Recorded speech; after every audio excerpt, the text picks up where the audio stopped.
ഒരു ചോദ്യം, നമ്മൾ വിശ്വാസികളാണോ യുക്തിവാദികളാണോ?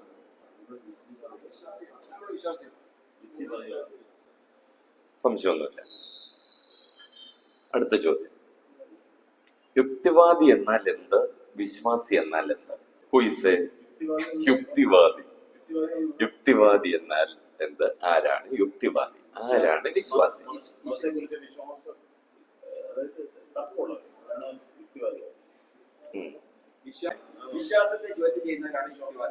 വിശ്വാസത്തെ ചോദ്യം ചെയ്യുന്നവര്. Okay, very good. നിങ്ങളുടെ ആൻസർ കേട്ടിട്ടുണ്ട്. വരട്ടെ. Very good. Traditional believing. നമ്മളിത് സാധാരണ യുക്തി ഉപയോഗിക്കാൻ തുടങ്ങി. യുക്തി ഉപയോഗിക്കാൻ തുടങ്ങി.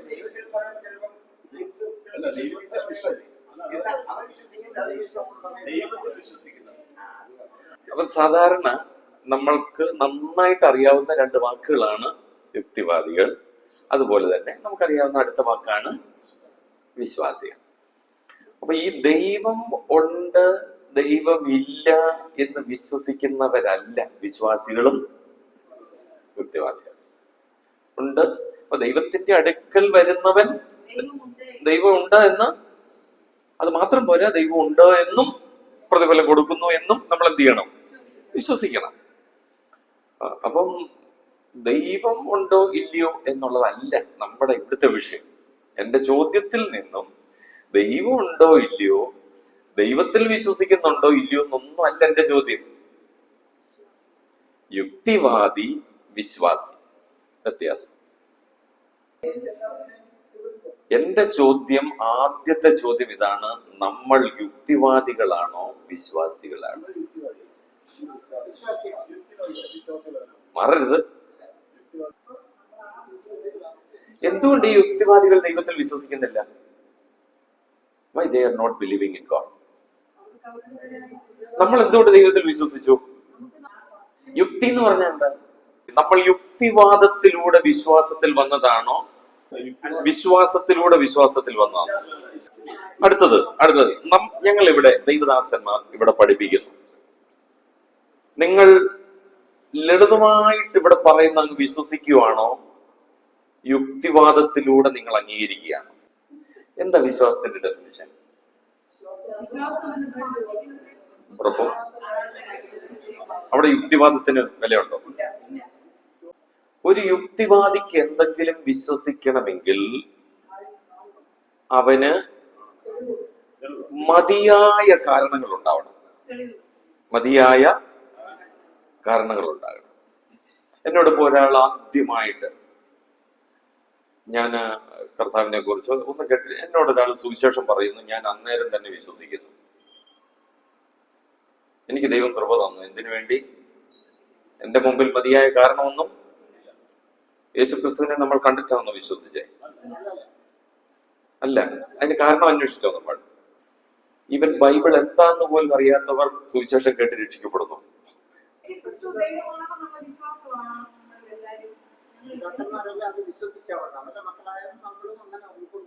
Okay, that is the traditional. That is answer. പാരമ്പര്യം. ഓക്കെ. പൗലോസ് യഹൂദന്മാരോട് സുവിശേഷം അറിയിക്കുമ്പോൾ താൻ ചെയ്ത ഏറ്റവും പ്രധാനപ്പെട്ട ഒരു കാര്യം, യേശു തന്നെ ക്രിസ്തു എന്ന് എന്ത് ചെയ്യുകയായിരുന്നു? തെളിയിക്കുകയായിരുന്നു. എങ്ങനെ തെളിയിക്കുന്നേ? തിരുവെഴുത്തുകളിലൂടെ. അതായത് അവരുടെ കയ്യിലുള്ള തിരുവെഴുത്തുകളിലൂടെ മതിയായ കാരണങ്ങളാൽ എന്ത് ചെയ്യുന്നു? തെളിയിച്ചു കൊടുക്കുകയാണ്. ഇനിയും ഈ തെളിയിക്കേണ്ട ആവശ്യം എന്തുകൊണ്ട് വന്നു?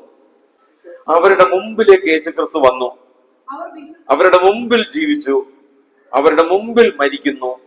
അതെല്ലാം തിരുവെഴുത്തുകളിൻ പ്രകാരം, അവരുടെ കയ്യിലുള്ള പുസ്തകപ്രകാരം. അതുകൊണ്ടാണ് പൗലോസ് പറഞ്ഞ തിരുവെഴുത്തുകളിൻ പ്രകാരം ജനിച്ചു, തിരുവെഴുത്തുകളിൻ പ്രകാരം മരിച്ചു.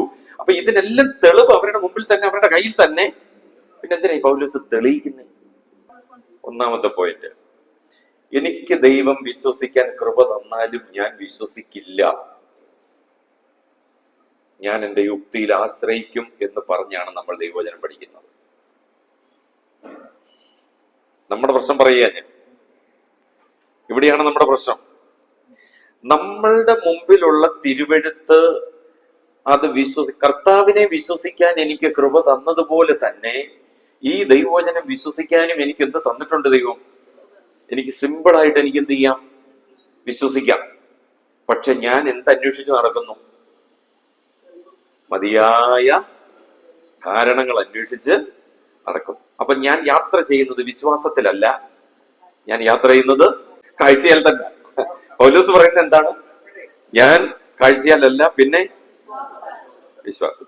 ഒരു കാര്യം പറയാം, ഈ മതിയായ കാരണങ്ങളാൽ ഞാൻ വിശ്വസിച്ചു കഴിയുമ്പോൾ ഞാൻ തോമാസിനെ പോലെ ആവുകയാണ്. അത്രേ ഉള്ളൂ. കാണാതെ വിശ്വസിച്ചവർ. നമുക്ക് ഈ ദൈവവചനം വിശ്വസിക്കുന്നതിന് എന്തെങ്കിലും കാരണം വേണോ? എനിക്ക് വേണ്ട കാരണം. ഈ ദൈവവചനത്തിൽ എഴുതിയിരിക്കുന്നത് അപ്പാടെ വിശ്വസിക്കുന്നതിന് എനിക്ക് എന്ത് വേണ്ട? എന്റെ പേരാണ് വിശ്വാസി. എനിക്കിത് വിശ്വസിക്കാൻ എന്ത് വേണം? മതിയായ കാരണം വേണം. ഞാൻ എന്ത് ചെയ്യുന്നു? ഞാൻ കാരണം അന്വേഷിക്കുന്നു, ഞാൻ പഠനത്തിൽ ഏർപ്പെടുന്നു, പഠിക്കുന്നു. പഠിച്ചതിന് ശേഷം ഞാൻ എന്ത് ചെയ്യുന്നു? വിശ്വസിക്കുന്നു. പക്ഷെ ഞാൻ വിശ്വസിച്ചതിന് ശേഷം ഞാൻ ദൈവവചനത്തിലൂടെ എനിക്ക് കാരണം ലഭിച്ചുകൊണ്ടേയിരിക്കണം. ഇത് രണ്ടും രണ്ട് തലത്തിലൂടെയാണ് യാത്ര ചെയ്യുന്നത്. ദൈവത്തിന് ആഗ്രഹം ഏതാണ്? മനസ്സിലായല്ലോ. നമ്മൾ ഇത് അന്വേഷിക്കേണ്ട, നല്ല പഠിക്കേണ്ട, നല്ല കാരണം അന്വേഷിക്കേണ്ട എന്നൊന്നുമല്ല ഞാൻ ഈ പറഞ്ഞു വരുന്നത്. ഒരു ശിശുവിനെ പോലെ, ഒരു കുഞ്ഞിനെ പോലെ നിഷ്കളങ്കതയോടെ. ഇനിയും തോമസിനോട് കർത്താവ് പറയുകയാണ്, നിന്റെ കൈ ഇങ്ങോട്ട് നീട്ടി എന്റെ വിലാപ്പുറം കാണുക. ആ വാക്കാണ് ഇമ്പോർട്ടന്റ്. നമ്മൾ പലപ്പോഴും ആ വാക്കല്ല, നമുക്ക് ഇഷ്ടമുള്ള വാക്കാണ് നമ്മൾ അവിടെ ഉപയോഗിക്കുന്നത്.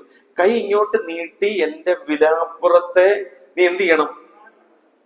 എങ്ങനെയാ സംഭവിക്കുന്നേ? അതെങ്ങനെ ഈ കാണുന്നേ? കൈ ഇങ്ങോട്ട് നീട്ടി വിലാപ്പുറത്തിൽ ഇട്ട് കഴിഞ്ഞാൽ എന്നിൽ സംഭവിക്കുന്നത്, ഞാൻ മതിയായ കാരണങ്ങളാൽ ഞാൻ എന്ത് ചെയ്യുകയാണ്? വിശ്വസിക്കുന്നു. അദ്ദേഹം എന്തുകൊണ്ട് അന്ന് മീറ്റിങ്ങിന് വന്നില്ല?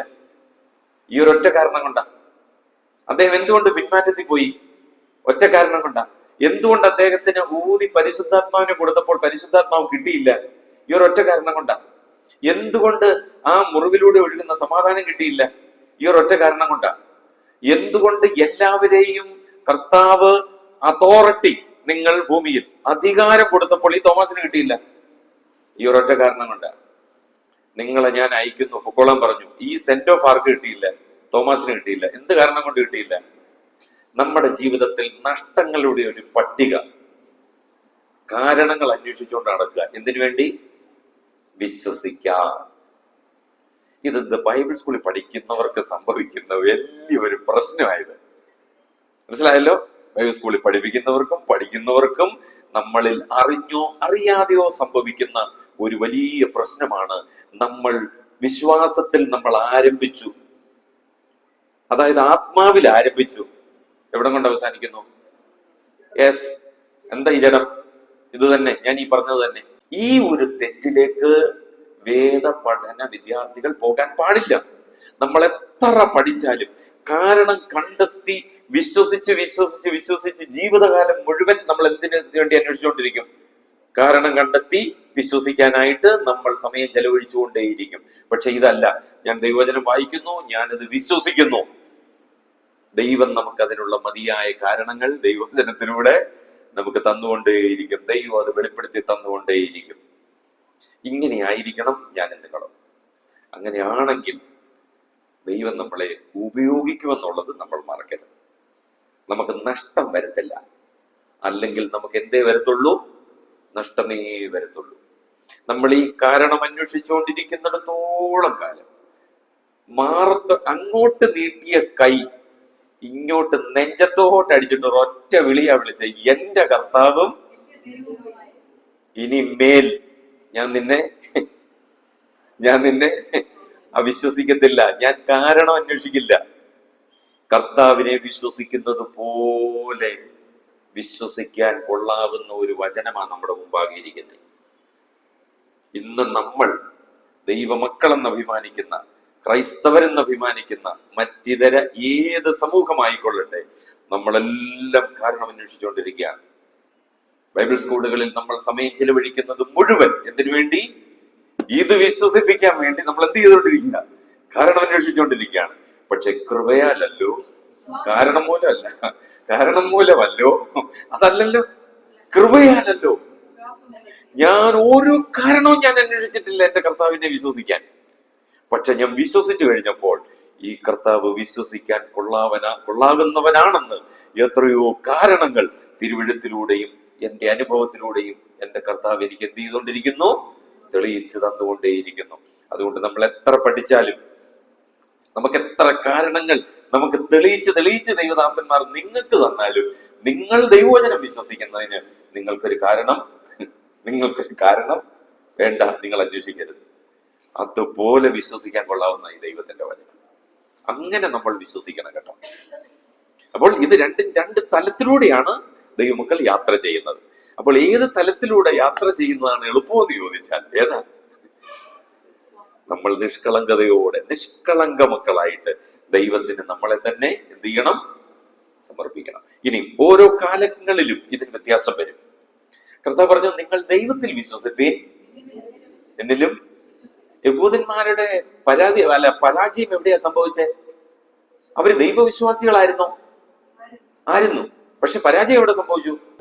യേശുക്രിസ്തുവിൽ വിശ്വസിച്ചില്ല, പ്രവൃത്തിയാൽ അന്വേഷിച്ചു, യേശുക്രിസ്തുവിനെ ദൈവമായിട്ട് അംഗീകരിച്ചില്ല. അവർ വിശ്വസിക്കുന്ന ദൈവമാണ് ഈ അവരുടെ മുമ്പിൽ നിന്ന് സംസാരിക്കുന്നതെന്ന് അവർക്ക് തിരിച്ചറിയാൻ കഴിഞ്ഞില്ല. ഓരോ കാലങ്ങളിൽ വിശ്വാസത്തിന് വ്യത്യാസമുണ്ട് എന്ന് പറഞ്ഞാൽ വിശ്വാസം സെയിമാണ്, വിശ്വാസം ഒന്ന്, പക്ഷെങ്കിൽ അതിന്റെ ആ ഡൈവേഴ്സിറ്റി, അതിന്റെ ഒരു ചെറിയ ക്രമീകരണം എന്താണെന്ന് ഞാൻ നിങ്ങൾ മനസ്സിലാക്കണം. പ്രമാണം കൊടുക്കുന്നതിന് മുമ്പ് എങ്ങനെയായിരുന്നു? പ്രമാണം കൊടുത്തു കഴിഞ്ഞിട്ട് എങ്ങനെയാണ്? പ്രമാണം ഉള്ളപ്പോൾ കർത്താവ് ഈ ഭൂമിയിൽ വന്നപ്പോഴെങ്ങനായിരുന്നു? ഈവൻ AD 1-ാം നൂറ്റാണ്ടിൽ എങ്ങനെയായിരുന്നു? തിരുവെഴുത്ത് നമ്മുടെ കരങ്ങളിൽ കിട്ടിക്കഴിഞ്ഞപ്പോൾ നമ്മൾ എങ്ങനെയാണ്? ഇതിനെല്ലാം അതിൻ്റെതായിട്ടുള്ള വ്യത്യസ്തതയിലൂടെ ഞാൻ നിങ്ങൾ യാത്ര ചെയ്യണം. നമ്മൾ പാടാറുണ്ട്, ആദ്യ നൂറ്റാണ്ടിലെ ഓരോ കാലങ്ങളിലും ഇതിന് വ്യത്യാസം ഉണ്ടാവും. ഇന്റർ പീരീഡിൽ, അല്ലെങ്കിൽ ഈ ന്യായപ്രമാണം നീങ്ങിപ്പോകുന്ന ആ സമയം തൊട്ട് കൃപായുഗം ഇങ്ങോട്ട് വരുന്നത് വരെയുള്ള ഒരു പീരീഡ് കാലയളവിൽ പോലും, അല്ലെങ്കിൽ ആ കാലയളവിൽ പോലും വ്യത്യാസം ഉണ്ടായിരുന്നു. പക്ഷെ ഇതൊന്നും നമ്മൾ അവിടുന്ന് എടുത്ത് ഇങ്ങോട്ട് കൊണ്ടുവന്ന് ഫിറ്റ് ചെയ്യാൻ പോയാൽ നമ്മൾ കാരണങ്ങൾ അന്വേഷിച്ച് ജീവിതകാലം മുഴുവൻ നമ്മളിങ്ങനെ യാത്ര ചെയ്തുകൊണ്ടേയിരിക്കും. നമ്മൾ അത് അംഗീകരിക്കാൻ നമ്മൾ തയ്യാറായിരുന്നാൽ മതി, വിശ്വസിക്കാൻ തയ്യാറായിരുന്നാൽ മതി. അത് നമ്മുടെ ജീവിതത്തിൽ, അതിനാണ് കർത്താവ് പറഞ്ഞത്, നിങ്ങൾ വിശ്വാസത്തിൽ, പൗലോസ് പറഞ്ഞത്, നിങ്ങൾ വിശ്വാസത്തിൽ ഇരിക്കുന്നു എന്ന് നിങ്ങൾ നിങ്ങളെ തന്നെ പരീക്ഷിപ്പീൻ. രണ്ടുമുണ്ട്, ഒന്നല്ല, ഞാൻ പറഞ്ഞ രണ്ടുമുണ്ട്. ശോധനയും ഉണ്ട്, പരീക്ഷയും ഉണ്ട്. രണ്ടിനും വ്യത്യാസമുണ്ട്. പരീക്ഷ എന്തിനു വേണ്ടിയാ? ശോധന എന്തിനു വേണ്ടിയാ? നമ്മളെ പരീക്ഷിക്കണം, നമ്മളെ തന്നെ ഒന്ന് ശോധന ചെയ്യണം. അപ്പൊ ദൈവവചനം പഠിക്കുമ്പോൾ ഈ കാരണങ്ങൾ നിങ്ങളിൽ തെളിയുമ്പോൾ നിങ്ങളിൽ വിശ്വാസം ഉളവായി വരുന്നു. വചനം വിശ്വാസമായിട്ട് പരിണമിക്കണം. മനസ്സിലായോ? വചനം എന്തായിട്ട് പരിണമിക്കണം? വിശ്വാസമായിട്ട്. എന്നാലേ കേട്ടവരിൽ അത് ഉപകാരമായിട്ട് വരത്തുള്ളൂ. നമ്മൾ കേൾക്കുന്ന വചനം അത് എന്റെ ജീവിതത്തിൽ വിശ്വാസമായിട്ട് പരിണമിക്കണം. അപ്പോൾ കർത്താവിനെ വിശ്വസിക്കുന്നത് പോലെ തന്നെ വിശ്വാസം എന്നതും ആശിക്കുന്നതിന്റെ ഉറപ്പും കാണാത്ത കാര്യങ്ങളുടെ നിശ്ചയം. അതിനിടയ്ക്ക് എന്തെങ്കിലും കാരണമുണ്ടോ? ഇല്ല. വിശ്വാസത്താൽ ഇങ്ങോട്ട് ആദ്യം മുതൽ ഹാബേൽ മുതൽ ഇങ്ങോട്ട് വിശ്വാസത്താൽ, ആനോക്ക് വിശ്വാസത്താൽ, അവർക്കൊന്നും ഒരു കാരണം വേണ്ടായിരുന്നു. നമ്മൾക്കായിരുന്നെങ്കിൽ മതിയായ കാരണങ്ങൾ നമ്മൾ അന്വേഷിച്ചേ. അപ്പോൾ ഇത് നമ്മളെപ്പോഴും നമ്മൾ ഓർത്തിരിക്കണം. അതുകൊണ്ട് അപ്പോസ്തലനായ പൗലോസ് ഈ എഫേസ്യ ലേഖനത്തിൽ ഈ വിശ്വാസം എന്ന് പറയുമ്പോൾ അവിടെ യഹൂദനെയും യവനനെയും ഒന്ന് ഒരുമിപ്പിച്ച് മുന്നോട്ട് കൊണ്ടുപോകാനുള്ള തീവ്ര പരിശ്രമമാണ്. നിങ്ങൾ എഫെസ്യ ലേഖനം വായിക്കുമ്പോൾ അല്ലെങ്കിൽ പഠിക്കുമ്പോഴാണ് നമുക്കതിന്റെ ശ്രേഷ്ഠത നമുക്ക് കൂടുതലായിട്ട് മനസ്സിലാക്കാനായിട്ട് പറ്റുന്നത്. അപ്പോസ്തലനായ പൗലോസ് മാത്രമല്ല, ശിഷ്യന്മാരൊക്കെ കർത്താവിനോട് ഈ വിശ്വാസത്തെ സംബന്ധിച്ച് പല പ്രശ്നങ്ങൾ, അവരിൽ അവിടെ വിശ്വസിക്കാഞ്ഞത് കൊണ്ട് കർത്താവ് അവിടെ വളരെ അത്ഭുതങ്ങളൊന്നും ചെയ്തില്ല. എന്താ അവിടുത്തെ പ്രശ്നം? എന്ത് വിശ്വാസം? ദൈവം ഉണ്ടെന്നോ ഇല്ലെന്നോ, കർത്താവ് ദൈവമാണെന്നാണോ, കർത്താവ് ഇതിന് ചെയ്യാൻ പ്രാപ്തിയുള്ളവനാണെന്നാണോ, എന്താ അതിന്റെ ഉദ്ദേശം? ഇത് നമ്മൾ ചിന്തിക്കണം. അതേപോലെ നമ്മളുടെ ക്രിസ്തീയ ജീവിതത്തിൽ നമ്മളുടെ വിശ്വാസം എപ്പോഴും ഏത് നിലയിലായിരിക്കുന്നു എന്നുള്ളത് നമ്മൾ ഓരോരുത്തരും നമ്മളൊന്ന് ചിന്തിക്കാൻ കർത്താവ് നമുക്ക് കൃപ നൽകട്ടെ. എഫെസ്യ ലേഖനത്തിലേക്ക് നമുക്ക് മടങ്ങി വരാം. 6-ാമത്തെ അധ്യായം 1 മുതൽ 9 വരെയുള്ള വാക്യങ്ങളിൽ 4 കൂട്ടരെ കുറിച്ചാണ് പൗലോസ് പറയുന്നത്. അതായത്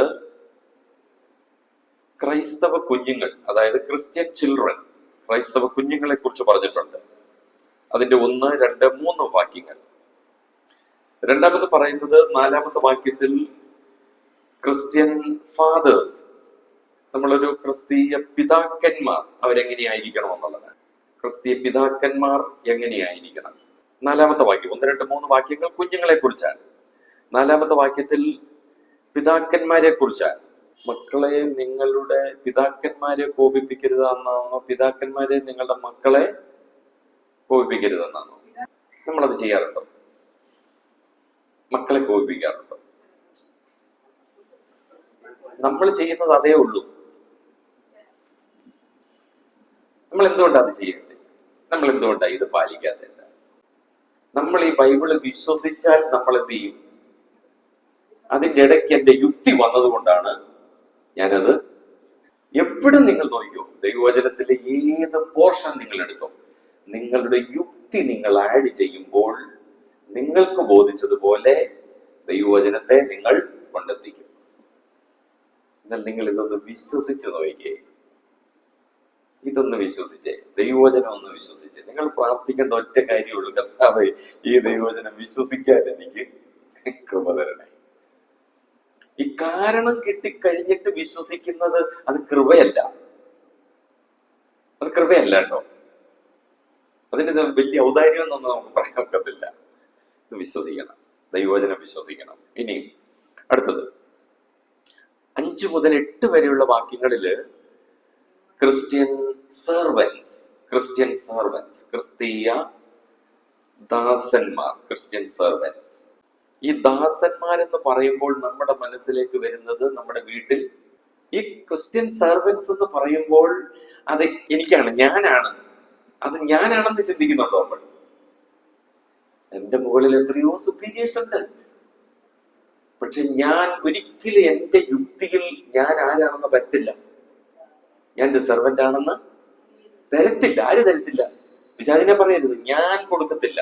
ഈ ഞാൻ യുക്തി അത് അനുവദിക്കത്തില്ല ഞാൻ ഒരു സെർവന്റ് ആണെന്ന്. ഈ ഒരു ചിന്തയുണ്ടെങ്കിൽ ദൈവസഭയോടുള്ള ബന്ധത്തിൽ നമ്മൾ എത്ര അനുഗ്രഹിക്കപ്പെട്ടവരായിട്ട് നമുക്ക് മുന്നോട്ട് പോകാൻ കഴിയുമെന്നറിയാമോ? ഈ ചിന്ത നമുക്ക് വരാത്തോണ്ടാണ്. കൃപയുണ്ടെങ്കിൽ ഞാനൊരു ദാസനാണെന്ന് ചിന്തിക്കാനുള്ളൂ വിശ്വാസം എനിക്ക് വരും, മനസ്സും വരും. യുക്തിയാണെന്നുണ്ടെങ്കിലോ ഞാൻ ഒരിക്കലും ആരല്ല, ഞാനൊരു സെർവന്റ് അല്ല. ഇനി ഇതിനെ ബേസ് ചെയ്ത് ഇങ്ങനെ മുമ്പോട്ട് നിങ്ങളൊന്ന് ചിന്തിച്ചോ, മുന്നോട്ട് പോകട്ടെ. ഇനിയും അടുത്തത് ക്രിസ്തീയ യജമാനന്മാർ. 9-ാമത്തെ വാക്യത്തില് ക്രിസ്തീയ യജമാനന്മാർ. ഈ ക്രിസ്തീയ യജമാനന്മാർ എങ്ങനെ ശുശ്രൂഷ ചെയ്യണം? അല്ലെങ്കിൽ ഈ യജമാനൻ എങ്ങനെ ശുശ്രൂഷ ചെയ്യണ്ടേ? തൊട്ടുമേളി ദാസനെ പോലെ. നമ്മുടെ യുക്തി എങ്ങനെയായിരിക്കും വർക്ക് ചെയ്യുന്നത്? ഞാൻ ആരാണ്? യജമാനൻ. യജമാനന്റേതായിട്ടുള്ള നമ്മുടെ ചിന്തയല്ലേ, അതിന്റെ നിലവാരമുണ്ട്. അങ്ങനെയായിരിക്കും, അങ്ങനെ നമ്മുടെ യുക്തി പോകത്തുള്ളൂ. ഇനിയും കർത്താവായ യേശുക്രിസ്തു, അല്ലെങ്കിൽ പ്രത്യേകിച്ച് മർക്കോസിന്റെ സുവിശേഷമൊക്കെ വായിക്കുമ്പോൾ യേശുക്രിസ്തു എങ്ങനെ തന്റെ ശുശ്രൂഷ നിവർത്തിച്ചു എന്നുള്ളത് അതിനകത്ത് തെളിയിച്ചു തരികയാണ്. വെറും ദാസനല്ല, ഒരു സമ്പൂർണ്ണ ദാസൻ. നമുക്ക് എങ്ങനെ? അപ്പൊ ഞാൻ എനിക്ക് മീതെ ഒരു യജമാനൻ ഉണ്ടെന്നുള്ള ഒരു ചിന്ത, ഞാൻ യജമാനനായാൽ ഞാൻ എങ്ങനെ ശുശ്രൂഷിക്കണം? ദാസനെ പോവല്ലേ. ഇനിയും ഈ സെർവന്റ് എന്ന പദം ഗ്രീക്കിൽ നമുക്കറിയാം എന്താണ്? ഡ്യൂലോസ്. ഡ്യൂലോസ് എന്നുള്ള ഒരു പദമാണ്. നമുക്കറിയാം ഒരു കപ്പലുണ്ടല്ലോ, ഡ്യൂലോസും ലോഗോസും. ലോഗോസ് എന്ന് പറഞ്ഞ വചനം, ഡ്യൂലോസ് എന്ന് പറഞ്ഞ സെർവന്റ്, ദാസൻ. ഈ ഡ്യൂലോസ് എന്ന വാക്കിന് ഉപയോഗിച്ചിരിക്കുന്ന അല്ലെങ്കിൽ ആ പദത്തിന് കൊടുത്തിരിക്കുന്ന അർത്ഥങ്ങളിൽ ഒരെണ്ണം, നമ്മളുടെ വീട്ടിലൊക്കെ ആ ഫ്രണ്ടിലിടുന്ന ഒരു ചകിരിമത്ത ഉണ്ടല്ലോ, എന്തോ നിങ്ങൾ പറയാൻ, ചവിട്ടി, ചകിരിമത്ത, ആ വാക്ക, അതിന് ഉപയോഗിക്കുന്ന വാക്ക ദാസൻ. എന്തെങ്കിലും അതിന് പറയാനുണ്ടോ? എന്ത് ഈ വാക്കുകളൊക്കെ എടുത്ത് കർത്താവ് ഉപയോഗിച്ചെന്താ? കർത്താവിന് എന്തിന് ഈ വാക്കുകളൊക്കെ വേണം? കർത്താവ് ഇങ്ങനെ വല്ലതും ചെയ്യേണ്ട ആവശ്യമുണ്ടോ? അപ്പൊ കർത്താവ് ഓരോ ശുശ്രൂഷകൾ ചെയ്യുമ്പോൾ ഇത് തന്നെയാണ് അപ്പോസ്തലനായ പൗലോസ് തന്റെ ജീവിതത്തിൽ താൻ യേശുക്രിസ്തുവിനെ തന്റെ ജീവിതത്തിൽ ആക്കുകയാണ്, ഏറ്റെടുക്കുകയാണ്. അതിന് നമുക്ക് വേണ്ടത് യുക്തി ഉണ്ടെങ്കിൽ നമുക്ക് അങ്ങോട്ട് ഒരിക്കലും നമ്മൾ പോകത്തില്ല. നമ്മൾ ഇങ്ങനെ പഠിക്കും തോറും നമ്മൾ എങ്ങനെ കയറി പോത്തേ ഉള്ളൂ, നമ്മൾ മേലോട്ട് പോത്തേ ഉള്ളൂ. നമ്മുടെ ചിന്ത, യുക്തി മൊത്തം എന്താ? ക്രിസ്തു എന്ന തലയോളം, അത് മേലോട്ടല്ല പോന്നേ, ദാസത്വത്തിലേക്ക് പോകുന്ന വളർച്ചയാണെന്ന് നമുക്കറിയാമോ? അതിന് ഫിലിപ്പ് ലേഖനം നമ്മൾ പഠിക്കാൻ പോവുകയാണ്. നമ്മൾ ഉദ്ദേശിക്കുന്ന ക്രിസ്തു എന്ന തലയോളം വളർന്ന് എവിടെ വരെ പോകണം? ഒന്ന് പറഞ്ഞേ, നിങ്ങൾ നിങ്ങളുടെ യുക്തി എന്താ? എളിമയുള്ളവർ, താഴ്മയുള്ളവർ. കർത്താവ് ശിഷ്യന്മാരുടെ പാദം കഴുകി. ആരുടെയൊക്കെ? എവിടെ വരെ? തന്നെ ഒറ്റിക്കൊടുക്കാൻ പോകുന്ന യൂദയുടെ വരെ, തന്നെ തള്ളി പറയാൻ പോകുന്ന പത്രോസിന്റെ വരെ. നമ്മുടെ സഭയിൽ എങ്ങനെയാ പെരുമാറുന്നത്? ആയിക്കോട്ടെ, BTH, MTH, PhD ഒക്കെ കഴിഞ്ഞിട്ട് ക്രിസ്തു എന്ന തലയോളം വളർന്നിട്ട് സഭയിലോട്ട് ചെന്നിട്ട് നിങ്ങൾ എങ്ങനെയാ അത് വർക്ക്ഔട്ട് ചെയ്യാൻ പോന്നേ? യുക്തി ഉപയോഗിച്ചാൽ തീർന്നു. ഇത് കഴിഞ്ഞിട്ട് വേണം എനിക്കൊന്ന്, അല്ലേ, ഈ സർട്ടിഫിക്കറ്റ് ഒക്കെ കിട്ടിയിട്ട് വേണം, ഇവിടെ നിന്ന് വെളിയിൽ ഇറങ്ങിയിട്ട് വേണം എനിക്കൊന്ന്. ഈ ക്രിസ്തുവിന് തലയോളം വളരുക എന്ന് പറയുന്നത് നമ്മുടെ യുക്തി എങ്ങോട്ട് നമ്മളെ കൊണ്ടുപോകും, പക്ഷെ വിശ്വാസം നമ്മളെ എങ്ങോട്ട് കൊണ്ടുപോകും? നമ്മൾ എത്രയും നമുക്ക് ഈ ഉയർച്ച മാത്രമേ ഉള്ളൂ നമ്മുടെ ജീവിതത്തിൽ ചിന്ത, മേലോട്ടുള്ള ചിന്തകൾ മാത്രമേ ഉള്ളൂ. അത് യുക്തിയാ. എങ്ങനെ ഓരോ ദിവസം ആകെ ആകെ ആകെ നമ്മൾ സഭയിൽ ഇരിക്കുന്നത് പോലും ഒന്ന് ചിന്തിച്ചേ, ഇല്ലേ? ഞാൻ ശരി ഇത്ര ഇങ്ങോട്ട് പോലെ നമ്മൾ ഓരോരുത്തരോട് ഇടപെടുന്ന രീതി, നമ്മുടെ സഭയിലെ എൽഡറോട് ഇടപെടുന്നത്, കർത്താവിന്റെ ദാസന്മാരോട് ഇടപെടുന്നത്, വിശ്വാസികളോട് ഇടപെടുന്നത്, ഇവിടെ വരുന്നതിന് മുമ്പ്, ഇത് കഴിഞ്ഞിട്ട് ഓരോ ദിവസവും തല ഇങ്ങനെ കൊണ്ട് പെരുത്ത് വരുമ്പോൾ നമ്മളുടെ ആ വ്യത്യാസം എങ്ങനെയാ കൂടിക്കൂടി ക്രിസ്തു ഞാൻ ക്രിസ്തു എന്ന തലയോളം വളർന്നുകൊണ്ടിരിക്കുക. യുക്തി ചിന്തിക്കരുത്, യുക്തി കൊണ്ടുവരുന്നത് എവിടെ? പൗലോസ് ഈ എഫേസോസിലെ ഈ മന്ത്രവാദികളായ അല്ലെങ്കിൽ അന്യജാതിക്കാരായിരുന്ന അല്ലെങ്കിൽ ഇത്രയും അവരെ ഇങ്ങോട്ട് കൊണ്ടുവരികയാണ്. അവർക്ക് സിമ്പിൾ ആയിട്ട് മുന്നോട്ട് വരാനായിട്ട് പറ്റും. നേരത്തെ അച്ഛൻ പറഞ്ഞ പോലെ നമ്മൾ ട്രഡീഷണൽ ബിലീവേഴ്സാണ്. നമ്മൾ ആരാണ്? ട്രഡീഷണൽ, പാരമ്പര്യ വിശ്വാസികളാണ്. അവിടെയാണ് ആ പാരമ്പര്യത്തിൽ നിന്നും നമ്മൾ ഫസ്റ്റ് ജനറേഷനായിട്ട് നിങ്ങളൊന്ന് മാറിക്കേ, നിങ്ങൾക്ക് എല്ലാ വ്യത്യാസങ്ങളും ഉണ്ടാവും. നമ്മൾ ഫസ്റ്റ് ജനറേഷനെ കാണുന്ന എങ്ങനെയാ? പറ ബാബുസാബൻ, അങ്ങ് പറ, ചിരിച്ചോണ്ടിരിക്കാതെ. നമ്മൾ ഫസ്റ്റ് ജനറേഷനെ കാണുന്ന എങ്ങനെയാ? They are the best believers. നമ്മൾ അങ്ങോട്ട് വാ. എന്താ ഈ ഫസ്റ്റ് ജനറേഷന്റെ പ്രത്യേകത എന്താ? അവർക്ക് കാരണമില്ലാന്ന് അവര് വിശ്വസിക്കും. ഓരോ തലമുറ കഴിയുന്നോറും കാരണങ്ങളുടെ എണ്ണം കൂടിക്കൊണ്ടേയിരിക്കും. ആ പ്യുവർ വിശ്വാസം നഷ്ടപ്പെടുകയാണ്, കർത്താവിനോടുള്ള ആ സ്നേഹം നഷ്ടപ്പെടുകയാണ്. അങ്ങനെ വരരുത്. നമ്മൾ ആ തികഞ്ഞ വിശ്വാസത്തിലേക്ക് പോകണം. ആ തികഞ്ഞ വിശ്വാസം എന്ന് പറയുമ്പോൾ അതിനെ കടുകുമണിയോളം പെർഫെക്റ്റ് ബിലീഫ്. അത് നമ്മളുടെ ജീവിതത്തിലുണ്ടോ? നമ്മൾ പ്രസംഗിച്ചാൽ മാത്രം എന്റെ ജീവിതത്തിൽ അതുണ്ടോ? ഞാൻ എല്ലാം സ്വരുക്കൂട്ടിയിട്ടിട്ട് ഞാൻ എന്റെ കർത്താവിൽ വിശ്വസിക്കുന്നു, ഇതെല്ലാം കർത്താവ് കൃത്യമായിട്ട് നടത്തി തരുമെന്ന്. ഇതില്ലാതെ വിശ്വസിക്കാൻ പറ്റുമോ നമുക്ക്? നമ്മുടെ ജീവിതത്തിൽ നിങ്ങളൊന്ന് പ്രാക്ടീസ് ചെയ്ത് നോക്കിക്കേ. എന്നാൽ മാത്രമേ നിങ്ങൾക്കത് പ്രസംഗിക്കാൻ പറ്റത്തുള്ളൂ, പ്രസംഗിക്കാനുള്ള കൃപ ലഭിക്കത്തുള്ളൂ. നമ്മുടെ ജീവിതത്തിൽ കർത്താവിനെ വിശ്വസിക്കുന്നെങ്കിൽ മാത്രം. അകൃപയാലുള്ള വിശ്വാസം.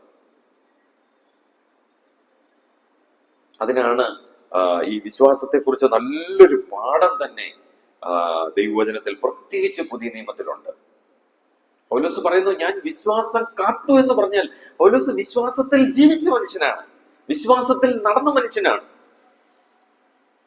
ഇല്ലായ്മ തനിക്കത് കിട്ടും എന്നുള്ള ഒരു വിശ്വാസം. ദൈവം തരും, ദൈവം നടത്തും.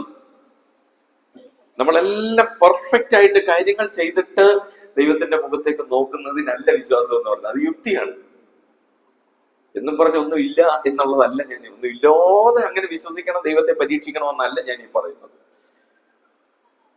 എബ്രായ ലേഖനം 11-ാം അധ്യായം വിശ്വാസ വീരന്മാരുടെ പട്ടികയാണോ പ്രവൃത്തി വീരന്മാരുടെ പട്ടികയാണോ? ആര് പറഞ്ഞു?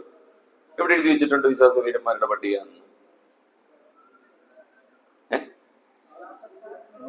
അവരുടെ വിശ്വാസം പ്രവൃത്തിയിലൂടെ അവർ തെളിയിച്ചു കൊടുത്തു. വിശ്വാസ വീരന്മാരായിരുന്നെങ്കിൽ അവര് ഇതൊന്നും ചെയ്യേണ്ട ആവശ്യമില്ലായിരുന്നു. അവര് ചെയ്തതിനെ കുറിച്ചാണെന്നോ പറയുന്നേ, അതോ അവര് ചെയ്ത കാര്യമോ പറയുന്നത്? അല്ലേ, അവരെന്തൊക്കെ ചെയ്തെന്നാ പറഞ്ഞിരിക്കുന്നേ. നമുക്ക് വിശ്വാസം ഉണ്ടെന്ന് പറഞ്ഞിട്ട് കാര്യമില്ല, ചെയ്യണം, തെളിയിക്കണം, തെളിയിക്കപ്പെടണം. അപ്പോൾ പൗലോസ് ഓരോരുത്തരോടും ഈ ഒരു പാഠം പൗലോസ് പഠിപ്പിച്ച് മുന്നോട്ട് പോവുകയാണ്. ഇനിയും അത് കഴിഞ്ഞിട്ട് 6-ാം അധ്യായത്തിന്റെ 10 മുതൽ 24 വരെയുള്ള വാക്യങ്ങളിൽ, 6-ാം അധ്യായത്തിന്റെ 10 മുതൽ 24 വരെയുള്ള വാക്യങ്ങളിൽ 10 മുതൽ 12 വരെ ഒരു ശത്രു, ഒരു എനിമി, ഒരു ശത്രു. 10 മുതൽ 12 വരെ, 13 മുതൽ 17 വരെ ആയുധമാണ്. 13 മുതൽ 17 വരെ ആയുധമാണ്, ആയുധം, വെപ്പൺസ്. 18 മുതൽ 20 വരെ പവർ,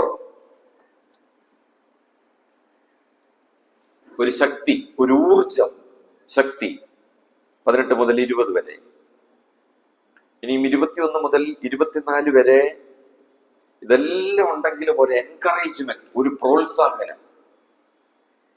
ശത്രു, ആയുധം, ഊർജം, പ്രോത്സാഹനം, ഇതെല്ലാം എന്തിനു വേണ്ടിയാ? എന്തിനു? ഒറ്റ കാര്യത്തിന് വേണ്ടിയാ. ഞാൻ വിശ്വാസത്തിൽ നിലനിൽക്കുന്നതിന് വേണ്ടിയാ, അല്ലേ? എനിക്ക് എന്റെ കർത്താവ് തന്ന വിശ്വാസത്തിൽ, കൃപയാൽ എനിക്ക് തന്ന വിശ്വാസത്തിൽ അന്ത്യം വരെയും നിൽക്കുന്നതിന് വേണ്ടിയുള്ള ഒരു വലിയ കാര്യങ്ങളാണ് എനിക്ക് തന്നിരിക്കുന്നത്. അത്രയും കാര്യങ്ങളാണ് ഈ 6-ാം അധ്യായത്തിൽ അപ്പോസ്തലനായ പൗലോസ് പറയുന്നത്. ഇനിയും ഞാൻ 1-2 അസൈൻമെന്റ്സ് തരാം. നിങ്ങൾ പിന്നീട് നിങ്ങൾ വീട്ടിൽ പോയി ഒന്ന് വർക്കൗട്ട് ചെയ്യാനായിട്ട് നിങ്ങളൊന്ന് ശ്രമിക്കുക. ദൈവം എന്തിനാണ് നമുക്ക് പരിശുദ്ധാത്മാവിനെ തന്നിരിക്കുന്നത്? Find out the answer from Ephesians. എഫേസ്യ ലേഖനത്തിൽ നിന്നും ദൈവം നമുക്ക് എന്തിനാണ് പരിശുദ്ധാത്മാവിനെ തന്നിരിക്കുന്നത്? അതിന്റെ പ്രയോജനം എന്താണ്? എന്തിനു വേണ്ടിയാ? അത് നിങ്ങൾ 1-ാമത്തെ അധ്യായം മുതൽ 6-ാമത്തെ അധ്യായം വരെ വായിച്ചാൽ ഏതാണ്ട് 8 കാര്യങ്ങൾ നിങ്ങൾക്ക് മനസ്സിലാവും. ഏതാണ്ട് 8 കാര്യങ്ങൾ വരെ നിങ്ങൾക്ക് മനസ്സിലാവും. അത് നിങ്ങളൊന്ന് കണ്ടുപിടിക്കാനായിട്ട് ശ്രമിക്കുക. എഫേസ്യ ലേഖനം ഇങ്ങനെ വായിച്ച് അങ്ങോട്ട് പോവുക. എന്തിനാണ് അത് കണ്ടുപിടിക്കുമ്പോൾ അത് നമ്മുടെ ജീവിതത്തിൽ പ്രാവർത്തികമാക്കാനായിട്ട് ശ്രമിക്കണം. എല്ലാവരിലും ആത്മാവുണ്ടോ? ആത്മാവുണ്ടോ? എല്ലാവരിലും ഉണ്ടെന്ന് ബോധിച്ചാൽ എങ്ങനെ അറിയാം? ഒരു വൃക്ഷത്തെ അതിന്റെ ഫലം കൊണ്ടറിയാം. നമ്മളിൽ കുറച്ചേ ഉള്ളൂ, ഫുള്ളുണ്ടോ? കുറച്ചേ ഉള്ളൂ, ഫുള്ളുണ്ടോ? വ്യക്തിയോ ശക്തിയോ അല്ല ഇവിടുത്തെ വിഷയം. വ്യക്തിയോ ശക്തിയോ അല്ല ഇവിടുത്തെ വിഷയം.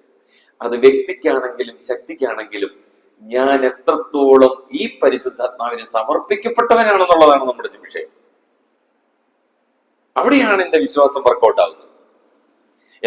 അല്ലെങ്കിൽ എന്നിൽ ദൈവം തന്നിരിക്കുന്ന വിശ്വാസം എന്റെ ബുദ്ധിക്ക് ടോപ്പിൽ വർക്ക് ചെയ്യണമെന്നുണ്ടെങ്കിൽ ഞാൻ എന്നെ തന്നെ ഈ ദൈവാത്മാവിന് എത്രത്തോളം സമർപ്പിക്കുന്നു എന്നുള്ളതാണ്.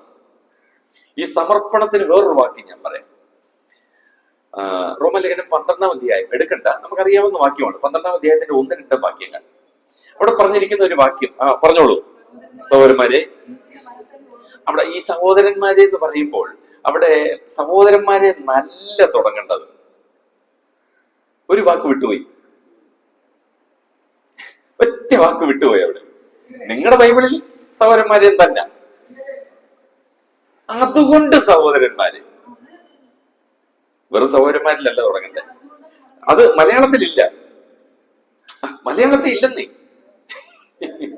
മലയാളം ബൈബിളിൽ അതുകൊണ്ടെന്നുള്ളതില്ല. ചിലപ്പോ പുതിയ ട്രാൻസ്ലേഷനിൽ വല്ലതും ഉണ്ടെങ്കിലേ ഉള്ളൂ. സഹോദരന്മാരെ, therefore brethren.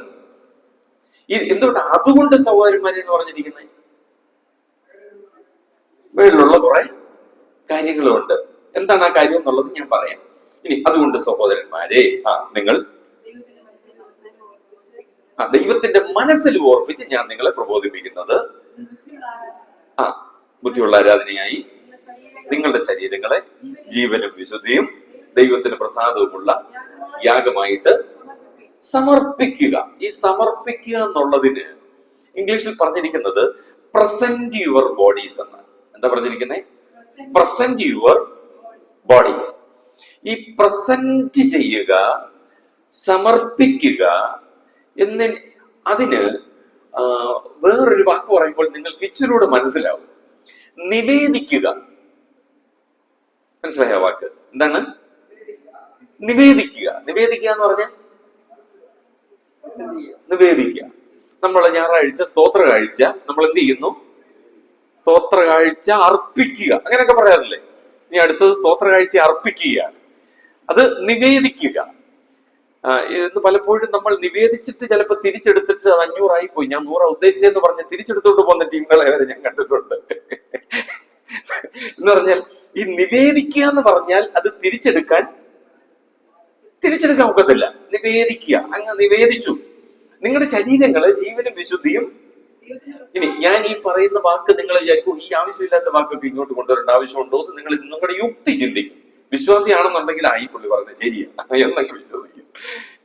ശമൂവേലിന്റെ പുസ്തകം 1-ാം അധ്യായം 2-ാം അധ്യായം വായിക്കുമ്പോൾ അവിടെ ദൈവവചനം രേഖപ്പെടുത്തിയിരിക്കുന്നത് ഇങ്ങനെയാണ്: അവൾ തന്റെ മകനെ നിവേദിച്ചത് കൊണ്ട് ബാക്കിയുള്ളതിനെ കൂടെ കൊടുത്തുന്നു, ഒരു 4-5 എണ്ണത്തിനെ കൂടെ. മനസ്സിലായി ഞാൻ പറഞ്ഞേ? നിവേദിച്ചത് കൊണ്ട്. എന്താ ഈ നിവേദിച്ചേ? നമ്മളായിരുന്നെങ്കിൽ എങ്ങനെ? ഇവിടെ അമ്മമാരൊക്കെ ഇരിപ്പുണ്ടല്ലോ, നമ്മള് അമ്മലോടി മോർന്ന് ആ പ്രായമായപ്പോൾ കൊണ്ടുവിട്ടിട്ട് 2 ആഴ്ച കഴിഞ്ഞപ്പോൾ സോറി, കുറച്ചാളോടെ കഴിഞ്ഞിട്ട് ഞാനങ്ങ് തരാം. നിവേദിച്ചു കഴിഞ്ഞാൽ പിന്നെ അതിനകത്തൊരു അവകാശമില്ല, ഒരു ടേണിംഗ് ബാക്ക് ഇല്ല, തിരിച്ചുവരവില്ല, തിരിച്ചൊരു ചിന്തയില്ല. നിങ്ങളുടെ ശരീരങ്ങളെ എന്നാലോചിച്ച് ദൈവത്തിന് നിവേദിച്ചു കഴിഞ്ഞാൽ, ദൈവാത്മാവിനെ നിവേദിച്ചു കഴിഞ്ഞാൽ പിന്നെ എന്റെ യുക്തിക്ക് സ്ഥാനമുണ്ടോ? ഇല്ല. അവിടെ യുക്തിയേക്കാൾ എന്താണ്? ആ പരിശുദ്ധാത്മാവിന്റെ ജോലിയാണ്. ഞാൻ നിങ്ങളോട് പറഞ്ഞതൊക്കെ നിങ്ങളെ ഓർമ്മയിലേക്ക് കൊണ്ടുവരും, തെളിയിച്ചു തരും, ഇലൂമിനേറ്റ് ചെയ്യും. ഇതെല്ലാം ആരുടെ ജോലിയാ? നിങ്ങളുടെ യുക്തിക്ക് ചെയ്യാൻ പറ്റുന്നതിന്റെ 10 മടങ്ങ് ആർക്ക് ചെയ്യാൻ പറ്റും? പരിശുദ്ധാത്മാവിന് ചെയ്യാൻ പറ്റും. അപ്പൊ നമ്മൾ എന്ത് ചെയ്താൽ മതി? യുക്തിയെ മാറ്റി വെച്ചിട്ട് പരിശുദ്ധാത്മാവിനെ സമർപ്പിച്ചാൽ മതി. അതിനാണ് പൗലോസ് ഈ 5-ാം അധ്യായത്തിൽ പറയുന്നത് വീഞ്ഞു കുടിച്ച് മത്തരാകരുത് എന്ന് പറഞ്ഞാൽ യുക്തി ഉപയോഗിച്ച് നിങ്ങൾ ആരാവരുത്? അലഞ്ഞു തിരിഞ്ഞു നടക്കരുത്. നിങ്ങൾക്ക് ഇനിയും വീഞ്ഞു കുടിച്ച് മത്തനായിരിക്കുന്ന ഒരു വ്യക്തിക്ക് ഇത് ആരായിട്ട് തോന്നും? ഈ തൂണ് കിഴക്കേലെ മത്തായിച്ചാനായിട്ട് തോന്നും. അദ്ദേഹം ചെന്ന് ആ മത്തായിച്ചാനോട് എന്ത് ചെയ്യും? സംസാരിക്കും. ഇനി സംസാരിച്ചു കഴിഞ്ഞിട്ട് എന്തെങ്കിലും ദേഷ്യം ഉണ്ടെങ്കിൽ കാല് മടക്കി ഒറ്റ അടി ആർക്ക് കൊടുക്കും? ഇതൊക്കെയാ നമ്മളിലും ഇന്ന് ആത്മീയ ഗോളത്തിൽ നടന്നുകൊണ്ടിരിക്കുന്നത്. എന്താ കാര്യം? നമ്മൾ യുക്തി ഉപയോഗിക്കുന്നു എന്ന് പറഞ്ഞാൽ വീഞ്ഞ് കുടിച്ച് മത്തരാകരുതെന്ന് പറഞ്ഞാൽ ആ വീഞ്ഞ് നിങ്ങളെ ടോട്ടലി കൺട്രോൾ ചെയ്യുന്നു. യുക്തി നിങ്ങൾ ഉപയോഗിച്ചാൽ, നിങ്ങൾ യുക്തിയിൽ ആശ്രയിച്ചാൽ നിങ്ങളുടെ ലൈഫ് മുഴുവനും എന്ത് കൺട്രോൾ ചെയ്യും? യുക്തി കൺട്രോൾ ചെയ്യും. നിങ്ങൾ പരിശുദ്ധാത്മാവിൽ ആശ്രയിച്ചാൽ, അത്രേ ഞാനും പറഞ്ഞുള്ളൂ. പൗലോസ് ഇത് തന്നെയാ പറയുന്നത്. അപ്പോൾ നമ്മൾ ദൈവവചനം പഠിക്കുമ്പോൾ നമ്മൾ പഠിച്ച് അവസാനം ദൈവം ഉണ്ടോ എന്ന് ചോദിക്കുന്നവരാകാതെ, മനസ്സിലായില്ലേ? ഇത് സംഭവിക്കാം. പഠിച്ച് ഇനിയും നിങ്ങൾ എത്രത്തോളം പഠിക്കുന്നു അത്രത്തോളം സംശയം നിങ്ങൾക്ക് എന്ത് ചെയ്തുകൊണ്ടിരിക്കും? കൂടിക്കൊണ്ടിരിക്കും. പക്ഷെ അങ്ങനെ ആവരുത്. നിങ്ങൾ എത്രത്തോളം പഠിക്കുന്നു നിങ്ങൾ വിശ്വാസത്തിൽ വളർന്നുകൊണ്ടേയിരിക്കണം. വളരണമെങ്കിൽ നിങ്ങളുടെ യുക്തി താഴോട്ട് പോയിട്ട് നിങ്ങൾ ദൈവത്തിന്റെ പരിശുദ്ധാത്മാവിൽ കംപ്ലീറ്റ് കൺട്രോൾ കൊടുക്കണം. ദൈവത്തിന്റെ പരിശുദ്ധാത്മാവിന് ഇടപെടാൻ നിങ്ങളെ അനുവദിക്കണം. അങ്ങനെ നിങ്ങളൊന്ന് ചെയ്തു നോക്കിയേ. അങ്ങനെ നിങ്ങളൊന്ന് വർക്കൗട്ട് ചെയ്തേ. അങ്ങനെ നിങ്ങൾ ശുശ്രൂഷയിലൊന്ന് ഏർപ്പെട്ട് നോക്കിയേ. അങ്ങനെ നിങ്ങൾ ദൈവസഭയിലൊന്ന് ഇടപെട്ടേ. അങ്ങനെ നിങ്ങൾ സഹോദരന്മാരോടൊന്ന് ഇടപെട്ട് നോക്കിയേ. എവിടെയൊക്കെ ഇനിയും ഒരു കാരണവശാലും ഈ പരിശുദ്ധാത്മാവ് മനഃപൂർവം നമ്മളുടെ യുക്തിയെ അങ്ങ് ഇല്ലാതാക്കത്തില്ല. മനസ്സിലായിക്കോണേ. പരിശുദ്ധാത്മാവ് മനഃപൂർവം, ഇപ്പം ഞാൻ എന്റെ യുക്തി ഉപയോഗിച്ച് ഞാൻ ഒരു പാപം ചെയ്യാനായിട്ട് ഞാൻ എന്ത് ചെയ്യുന്നു? തീരുമാനമെടുക്കുന്നു. എനിക്ക് എപ്പോൾ ആ പാപം ചെയ്യാനായിട്ട് സാധിക്കും? എന്റെ യുക്തി വർക്കൗട്ട് ചെയ്യുന്നിടത്തോളം എനിക്ക്. എന്നാൽ ഈ യുക്തിയിൽ എന്റെ ദൈവത്തിന്റെ പരിശുദ്ധാത്മാവിന് ഞാൻ എന്റെ ഈ യുക്തി സമർപ്പിച്ചാൽ എന്നെ അതിൽ നിന്നും പരിശുദ്ധാത്മാവ് എന്ത് ചെയ്യും? വിലക്കും. നമ്മൾ ഇത്രയും പാപം ചെയ്ത് കൂട്ടുന്നതിന്റെ കാരണം എന്താ? യുക്തിയാ. ഇനി എന്താണ് ആ യുക്തി? ബൈബിളിൽ എത്രയോ പേര്, പഴയ നിയമത്തിൽ എത്രയോ പേര് അത് കഴിഞ്ഞിട്ട് എന്ത് ചെയ്താൽ മതി? ഏറ്റു പറഞ്ഞാൽ മതി, അനുദവിച്ചാൽ മതി. ഇതാരാ വർക്ക് ചെയ്യുന്നേ? ഇത് എവിടുന്ന് വരുന്ന? യുക്തിയില്ല. അപ്പോൾ നമ്മുടെ യുക്തി ഉപയോഗിക്കുന്നത് അത് കുഴപ്പമായിട്ട് വരും. അപ്പോൾ ദൈവം അല്ലെങ്കിൽ കർത്താവ് ശിഷ്യന്മാരുടെ ബുദ്ധിയെ തുറന്നു എന്ന് പറഞ്ഞാൽ അവരുടെ അണ്ടർസ്റ്റാൻഡിങ്ങിനെ തുറന്നെന്ന്. ആ ബുദ്ധി എന്ന് ഉപയോഗിച്ചിരിക്കുന്ന പദം ലോർഡ് ഓപ്പൺഡ് ദെയർ അണ്ടർസ്റ്റാൻഡിങ് എന്ന. അവരുടെ തിരിച്ചറിവിനെ തുറന്നെന്ന്. അവരുടെ തിരിച്ചറിയാനുള്ള കഴിവ്.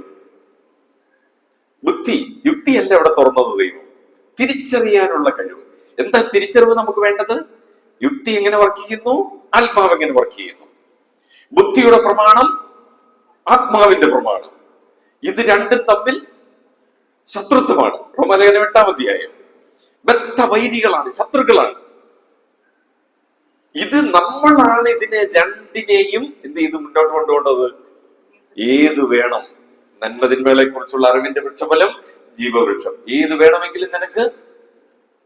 അതാണ് ദൈവത്തിന്റെ തെരഞ്ഞെടുപ്പ്. അത് ഇന്നും ദൈവം എപ്പോഴും ഇടുക്കുവാതിലും വിശാലമായത്. ഏത് വഴി? ബുദ്ധി കൊണ്ടും പ്രാർത്ഥിക്കാം, ആത്മാവ് കൊണ്ടും പ്രാർത്ഥിക്കാം. എവിടെയും ഈ രണ്ട് വഴികൾ നമുക്ക് കാണാനായിട്ട് സാധിക്കും.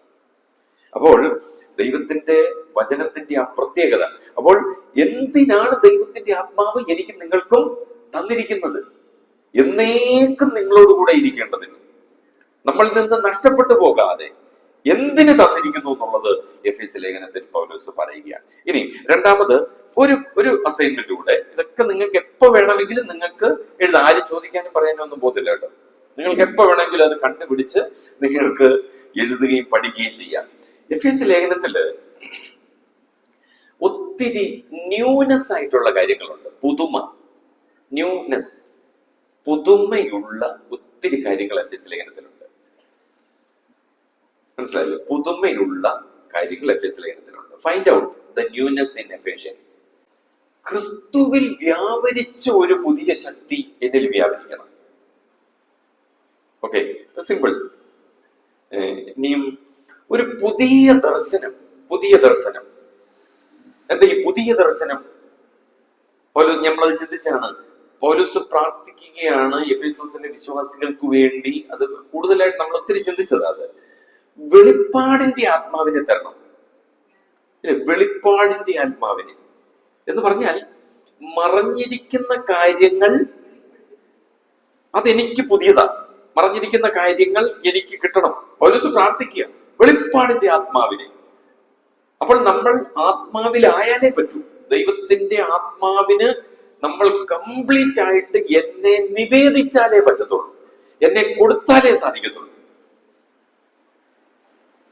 അപ്പോൾ നമ്മൾ എത്രമാത്രം അത് അങ്ങനെ കൊടുക്കണമെങ്കിൽ ഇവിടെ പറയുന്ന പോലെ നമുക്കൊരു പുതിയ ഒരു ദിശാബോധം ഉണ്ടായിരിക്കണം.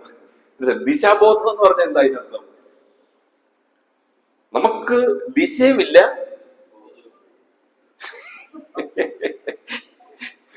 വരുന്നിടത്ത് വെച്ചെന്നുള്ളതാണ്.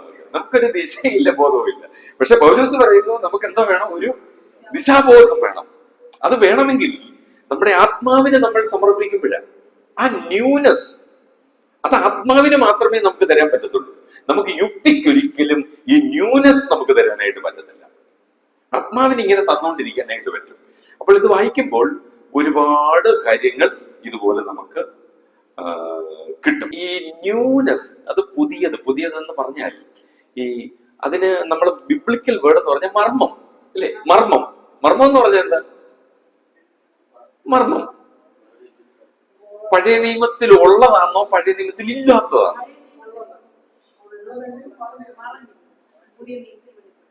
ഈ മർമ്മം രണ്ട് തരത്തിലുണ്ട്. ഒന്ന്, പഴയ നിയമത്തിൽ ഉള്ളത് നമുക്ക് എന്ത് ചെയ്യുമായിരുന്നു? നമുക്കത് മറഞ്ഞിരിക്കുകയായിരുന്നു. അത് നമുക്ക് വെളിപ്പെട്ട് കിട്ടുന്നു. ഇനിയും ഇപ്പൊ ദൈവസഭയെ കുറിച്ചുള്ള കുറെ മർമ്മങ്ങൾ പുതിയ നിയമത്തിൽ ഉണ്ട്. അപ്പോൾ ഈ പഴയ നിയമത്തിൽ രേഖപ്പെടുത്താത്ത എത്രയോ കാര്യങ്ങൾ പുതിയ നിയമത്തിൽ അപ്പോസ്തലനായ പൗലോസിലൂടെ നമുക്ക് രേഖപ്പെടുത്തി കിട്ടി. മനസ്സിലായില്ലേ? അപ്പൊ അത് ഈ വെളിപ്പെട്ട് കിട്ടുന്നതും മർമ്മമാണ്, ഈ പുതിയത് കിട്ടുന്നതും മർമ്മമാണ്. അത് നമുക്ക് ബൈ എക്സ്പീരിയൻസേ നമുക്ക് പറയാനായിട്ട് പറ്റത്തുള്ളൂ. നമ്മൾ ദൈവവചനത്തിലെ 2 വാക്യങ്ങൾ കണക്ട് ചെയ്ത് എങ്ങും രേഖപ്പെടുത്താത്ത പുതിയൊരു ആത്മീയ ചിന്ത, ഇത് ഏറ്റവും കൂടുതൽ ദൈവദാസന്മാർക്ക് കിട്ടിയിരിക്കുന്നത്, വെളിപ്പെടുത്തിയിരിക്കുന്നത് നമ്മുടെ പാട്ടുകളിൽ. നിങ്ങൾ ശ്രദ്ധിച്ചാൽ മനസ്സിലാവും. അപ്പൊ ഈ ആത്മാവ് നിറഞ്ഞവരാകുമ്പോൾ സങ്കീർത്തനങ്ങളാലും ഒന്നാലോചിക്കുക, ആത്മീക. അപ്പൊ ഈ ഗീതങ്ങളായിട്ട് പുറത്തു വരുന്നത് ആ പുതുമയാണ്, ന്യൂനെസ് ആണ്. ഇന്ന് ആ പല പാട്ടുകളുടെയും അർത്ഥം പോലും നമുക്കിന്ന് മനസ്സിലാക്കാനായിട്ട് പറ്റുന്നില്ല. അവർക്ക് എങ്ങനെ ലഭിച്ചു ഇത്? അപ്പൊ ദൈവാത്മാവിനെ നമ്മളെ സമർപ്പിക്കുമ്പോൾ നമ്മളിലൂടെ നടക്കുന്ന ചില പുതുമകളുണ്ട്. അത് എഫേസ്യ ലേഖനത്തിൽ പൗലോസ് ഒരുപാട് പറയുന്നുണ്ട്. ഈ 2 പ്രാർത്ഥനകൾ ഓർത്തിരിക്കുക. ഒന്ന് എന്തുവായിരുന്നു? 2 പ്രാർത്ഥന അതല്ല, 2 പ്രാർത്ഥന ജ്ഞാനോദയ പ്രാർത്ഥന. മനസ്സിലായില്ലേ? അപ്പോൾ ഈ ജ്ഞാനം എന്ന് പറയുന്നത് എന്താ? ജ്ഞാനം, നോളജ്. ജ്ഞാനം, ദൈവവചനം, വിസ്ഡം. ജ്ഞാനം ഇസിക്കൽ ടു എന്റെ കർത്താവ്. യുക്തി പോകുന്നത് എപ്പോഴും എവിടെ? വിശ്വാസം പോകുന്ന എവിടെ? ജ്ഞാനം എന്ന് പറയുന്നത് എന്റെ കർത്താവാണ്. കൊരിന്ത്യർ പൗലോസ് പറയുക ജ്ഞാനം കർത്താവാണ്. ശരിയല്ലേ ഇതുപോലെ? അങ്ങോട്ട് പോകത്തില്ല നമ്മൾ. അപ്പൊ നമ്മളൊരു വാക്ക് കേട്ട് കഴിഞ്ഞാൽ നമ്മുടെ യുക്തിയിലൂടെ വർക്ക് ചെയ്ത് പോവുകയാണ്, ആത്മാവിലൂടെ പോകണം. ഇങ്ങനെ കൺട്രോൾ ചെയ്യുമ്പോഴാണ് നമ്മൾ ദൈവവചന ശുശ്രൂഷയ്ക്കായിട്ട് എഴുന്നേറ്റ് നിൽക്കുമ്പോൾ എന്റെ യുക്തി വർക്ക് ചെയ്തില്ലെങ്കിലും എന്ത് വർക്ക് ചെയ്യും? ആത്മാവ് വർക്ക് ചെയ്യും. അവിടെയാണ് ശുശ്രൂഷയുടെ ഇമ്പോർട്ടന്റ് വരുന്നത്. അങ്ങനെയുള്ള ശുശ്രൂഷകൾ നമുക്ക് തിരിച്ചറിയാനായിട്ട് സാധിക്കും. അത് നമ്മൾ മനസ്സിലാക്കണം. നമ്മൾ യുക്തിയിലും നമുക്ക് പ്രാർത്ഥിക്കാം, അതാണ് ബുദ്ധിയിൽ നമുക്ക് പ്രാർത്ഥിക്കാം. ഇനി ബുദ്ധി തീരെ ഇങ്ങ് താഴെ പോട്ടെ, എന്നാലും എന്ത് വർക്ക് ചെയ്യും? ആത്മാവ് വർക്ക് ചെയ്യും, യാതൊരു സംശയമില്ല. അതാണ് ശിഷ്യന്മാരുടെ ജീവിതത്തിൽ നമുക്ക് കാണാനായിട്ട് സാധിക്കുന്നത്. അപ്പോൾ ഇങ്ങനെയുള്ള ഒരുപാട് അനുഗ്രഹിക്കപ്പെട്ട സത്യങ്ങൾ ഈ എഫെസ്യ ലേഖനത്തിൽ നമുക്ക് കാണാനായിട്ട് സാധിക്കും. ഇനി നമുക്ക് വളരെ പെട്ടെന്ന് ഫിലിപ്പ് ലേഖനത്തിലേക്ക് പോകാം. പിന്നെ അവസാനം സമയം കിട്ടുന്നതിനനുസരിച്ച് നമുക്ക് ഈ എല്ലാ ലേഖനങ്ങളിൽ നിന്നും കുറച്ച് കാര്യങ്ങൾ ഞാൻ പിന്നീട് പറഞ്ഞോളാം, അല്ലെങ്കിൽ നമുക്കിത് തീർക്കാനായിട്ട് പറ്റത്തില്ല. ഫിലിപ്പ് ലേഖനം, ഈ ഫിലിപ്പ് ലേഖനത്തെ പ്രത്യേകിച്ച് ഈ കാരാഗ്രഹ ലേഖനങ്ങളെ കുറിച്ചുള്ള ഒരു വിശദമായിട്ടുള്ള ഒരു ഔട്ട്ലൈൻ സ്റ്റഡി, ഒരു രൂപരേഖ പഠനം നിങ്ങൾക്ക് ഇവിടുന്ന് ലിങ്കായിട്ട് നിങ്ങൾക്ക് തരും, നിങ്ങളുടെ ഗ്രൂപ്പിലിടും. നിങ്ങളത് കേൾക്കാനായിട്ട് ശ്രമിക്കുക. അതിൽ നിന്ന് നിങ്ങൾ നോട്ട്സ് പ്രിപ്പയർ ചെയ്യാനായിട്ട് ശ്രമിക്കുക. ഇവിടെ പഠിപ്പിച്ചതും ഇല്ലാത്തതുമായിട്ടുള്ള ഒത്തിരി കാര്യങ്ങൾ അതിനകത്തുണ്ടാവും. ഫിലിപ്പ് ലേഖനം. അപ്പോസ്തലനായ പൗലോസ് തന്റെ രണ്ടാമത്തെ മിഷണറി യാത്രയിൽ സ്ഥാപിച്ച സ്ഥലം സഭയാണ് ഈ ഫിലിപ്പിയ സഭ എന്ന് പറയുന്നത്. ഈ ഫിലിപ്പിയ സഭയിൽ ഉണ്ടായിരുന്ന വിശ്വാസികൾ ആരൊക്കെയായിരുന്നു? ഒന്നാമത്തേത് ലുദിയ, പിന്നെ പറഞ്ഞോളൂ. അതെ, യൂറോപ്പിലെ ഫസ്റ്റ് സഭയാണ്. തിമോത്തിയോസ് അവിടെ ഉള്ള ആളല്ലേ? ലിസ്ത്രയിലുള്ള ആളാണ്. പിന്നെ പൗലോസിനെയൊക്കെ കാരാഗ്രഹത്തിൽ പിടിച്ചിടേണ്ട ആവശ്യം വന്ന എന്തുകൊണ്ടാണ്? കാരാഗ്രഹ പ്രമാണിയും കുടുംബവും. ഈ കാരാഗ്രഹത്തിൽ പിടിച്ചിടേണ്ട കാരണം എന്തുവായിരുന്നു? വെളിച്ചപ്പാടത്തി സ്ത്രീ അവള് മാനസാന്തരപ്പെട്ടുണ്ട, അപ്പൊ അവൾ അവിടെ ഉണ്ട്. അപ്പൊ മനസ്സിലായില്ലേ? ഇങ്ങനെയുള്ള കുറെ പേര് അവിടെ ഉണ്ട്. അവൾ വീടടക്കം വിശ്വസിച്ചു. ഇനിയും ഈ രണ്ടാമത്തെ മിഷണറി യാത്ര ഇവര് ത്രോവാസിൽ ചെന്ന് അവിടെ വെച്ച് ഒരു ദർശനം ലഭിക്കുന്നു, അല്ലേ? കടന്നു വന്ന് ഞങ്ങളെ സഹായിക്കാൻ, കടന്നു വന്ന് ആരെ സഹായിക്കാൻ? ഞങ്ങളെ സഹായിക്കാൻ, ഇല്ലയോ? ഈ അവിടെ തൊട്ട് ഈ ഞങ്ങൾ പ്രയോഗം ആരംഭിക്കുന്നത്. ഞങ്ങൾ. അപ്പൊ ഫിലിപ്പ് സഭയുടെ ആ കാര്യങ്ങളെല്ലാം പറയുമ്പോൾ ഞങ്ങളുണ്ട് അവിടെ. ആ വാക്കുണ്ട്. എന്ത് വാക്കുണ്ട്? ഞങ്ങൾ. ഫിലിപ്പ് സഭ അങ്ങോട്ട് കഴിയുമ്പോൾ അവരെന്നുള്ള പ്രയോഗം സ്റ്റാർട്ട് ചെയ്തു. അവർ. അപ്പൊ ഞങ്ങൾ ആരായി? അവരായി. അപ്പൊ ഫിലിപ്പ് സഭയിൽ ആരുണ്ട്? ഈ ഞങ്ങളിൽപ്പെട്ട ഒരാളുണ്ട്. ഈ ഞങ്ങൾ ആരായിരിക്കും? അപ്പോസ്തലപ്രവൃത്തി എഴുതിയ ആളായിരിക്കും. അപ്പോസ്തലപ്രവൃത്തി എഴുതിയ ആളാരാ? ആ പുള്ളി അവിടെ ഉണ്ടെന്നേ. മനസ്സിലായില്ലേ? സാക്ഷാൽ എനിക്ക് ഇണയാളിയായുള്ളവേ, അതാരാ ആയിരിക്കാം? നമ്മൾ പഠിക്കുമ്പോൾ ഈ വരികൾക്കിടയിലൂടെ ഇങ്ങനെ പൊതുവെ അന്വേഷിച്ചു പോണം. എന്തുമായാലും നിങ്ങൾ യുക്തിവാദികളാ, കാരണം അന്വേഷിച്ചോ ഇങ്ങനെ കിട്ടും. അപ്പോൾ അവിടെ ഉള്ള ആളുകളെ ഒക്കെ നമ്മൾ കണ്ടുപിടിക്കുന്ന ഇങ്ങനെയാണ്, ആരൊക്കെ അവിടെ ഉണ്ടായിരുന്നു എന്നുള്ളത്. അപ്പോൾ അതിൽ നിന്ന് നമുക്ക് മനസ്സിലാക്കാൻ കഴിയുന്നത് ഈ ലൂക്കോസ് ഈ ഫിലിപ്പിയ സഭയിൽ കുറെ നാള് ഒരു ശുശ്രൂഷകനായിട്ട് വർക്ക് ചെയ്തിട്ടുണ്ട്. അപ്പൊ ഈ ലൂക്കോസ് ആരായിരുന്നു? ആദ്യം വൈദ്യനും ഡോക്ടറും അങ്ങ് വിട്ടിട്ട് നമ്മളൊരു ഫിസിഷ്യൻ ആക്കും. ഒരു സ്റ്റാൻഡേർഡ് ഉള്ള വാക്ക് ഉപയോഗിക്കുന്നത്. അതെ, ലാടവൈദ്യൻ എന്നൊക്കെ ഫിസിഷ്യൻ, ഒരു ഫിസിഷ്യൻ ആയിരുന്നു. പിന്നെ ഇപ്പൊ അദ്ദേഹം ആരായി? പാസ്റ്റർ. പാസ്റ്റർ, നല്ലൊരു ഇരിക്കട്ടെ, പാസ്റ്റർ. നമുക്ക് ഈ പാസ്റ്റർ എന്നൊക്കെ കേൾക്കുമ്പോഴേ ബ്രദറുകാർക്ക് ചോദിച്ചില്ല. അത് ആ പാസ്റ്ററാണ് നല്ല വാക്ക്, പാസ്റ്റർ. ആ സഭയിലെ ഒരു ഇടയൻ. പാസ്റ്റർ ആരാണ്? പാസ്റ്റർ അവിടെ ഇവിടെയും കറങ്ങി നടക്കുന്ന പുള്ളിയല്ല. മനസ്സിലായല്ലോ? ബൈബിൾ എടുത്ത് ഇങ്ങനെ പോകുന്ന പാസ്റ്റർ എന്ന് പറഞ്ഞാൽ സഭയെ നയിക്കുന്ന ആള്. അപ്പൊ ദൈവസഭയിലെ കുഞ്ഞാടുകളെ, അത് ചെമ്മരിയാടായാലും കോലാടായാലും മുട്ടനാടായാലും ആരായാലും അവരെ നയിക്കുന്ന ആളുടെ പേരാണ് എന്ത്? പാസ്റ്റർ. അപ്പം ലൂക്കോസ് ആരായി? ഫിസിഷ്യൻ ആയിരുന്നു. ഇപ്പൊ ആരായി? പാസ്റ്ററായി. അപ്പൊ ഈ അപ്പോസ്തല പ്രവൃത്തി എഴുതിയതാരാ? ലൂക്കോസ്. അപ്പൊ നമുക്ക് പുള്ളിക്ക് വേറൊരു പേര് കൊടുക്കാം, റൈറ്റർ. പി വെച്ചങ്ങ് തുടങ്ങുന്നേ. നമുക്കത് ഒരു സ്റ്റാൻഡേർഡ് വേണ്ടേ ഓരോ കാര്യങ്ങൾ പറയുമ്പോൾ. ഒന്നാമത്തെ ആരായിരുന്നു? ഫിസിഷ്യൻ. രണ്ടാമത്തെ പാസ്റ്ററായി. മൂന്നാമത്തെ ആള് എഴുത്തുകാരൻ. ആരാ? പെൻമാൻ. പൊന്മാൻ അല്ല, പെൻ, PN, പെൻമാൻ, എഴുത്തുകാരൻ. മനിതൻ എന്നൊക്കെ പറയുന്നല്ലേ, അല്ലെ? എഴുത്തുകാരൻ, പെൻമാൻ. ഈ പുതിയ വാക്കുകളൊക്കെ അങ്ങോട്ട് കൊടുക്കണമെന്നേ. പുതുമ. ഇന്ന് എല്ലാരും നമ്മള് മറ്റേ പുള്ളികളോട് പുതുമകൾ ആഗ്രഹിക്കുന്നവരാ എപ്പോഴും നമ്മുടെ മുമ്പിൽ ഇരിക്കുന്നവർ. കൊടുത്തോളൂ, പുതിയത് കൊടുത്തോളൂ, നിങ്ങൾക്ക് ഇഷ്ടമുള്ളതൊക്കെ ഇങ്ങനെ കണ്ടുപിടിക്കുക, കൊടുക്കുക. അപ്പൊ ഫിസിഷ്യൻ, പാസ്റ്റർ, പെൻമാൻ. ഇനിയും കൊലോസ്യ ലേഖനം എഴുതുമ്പോൾ പൗലോസ് പറയുകയാണ്, ഇപ്പൊ ലൂക്കോസ് എന്നോട് കൂടെ ഉണ്ട്. അപ്പൊ ലൂക്കോസ് എവിടെ ഉണ്ട്?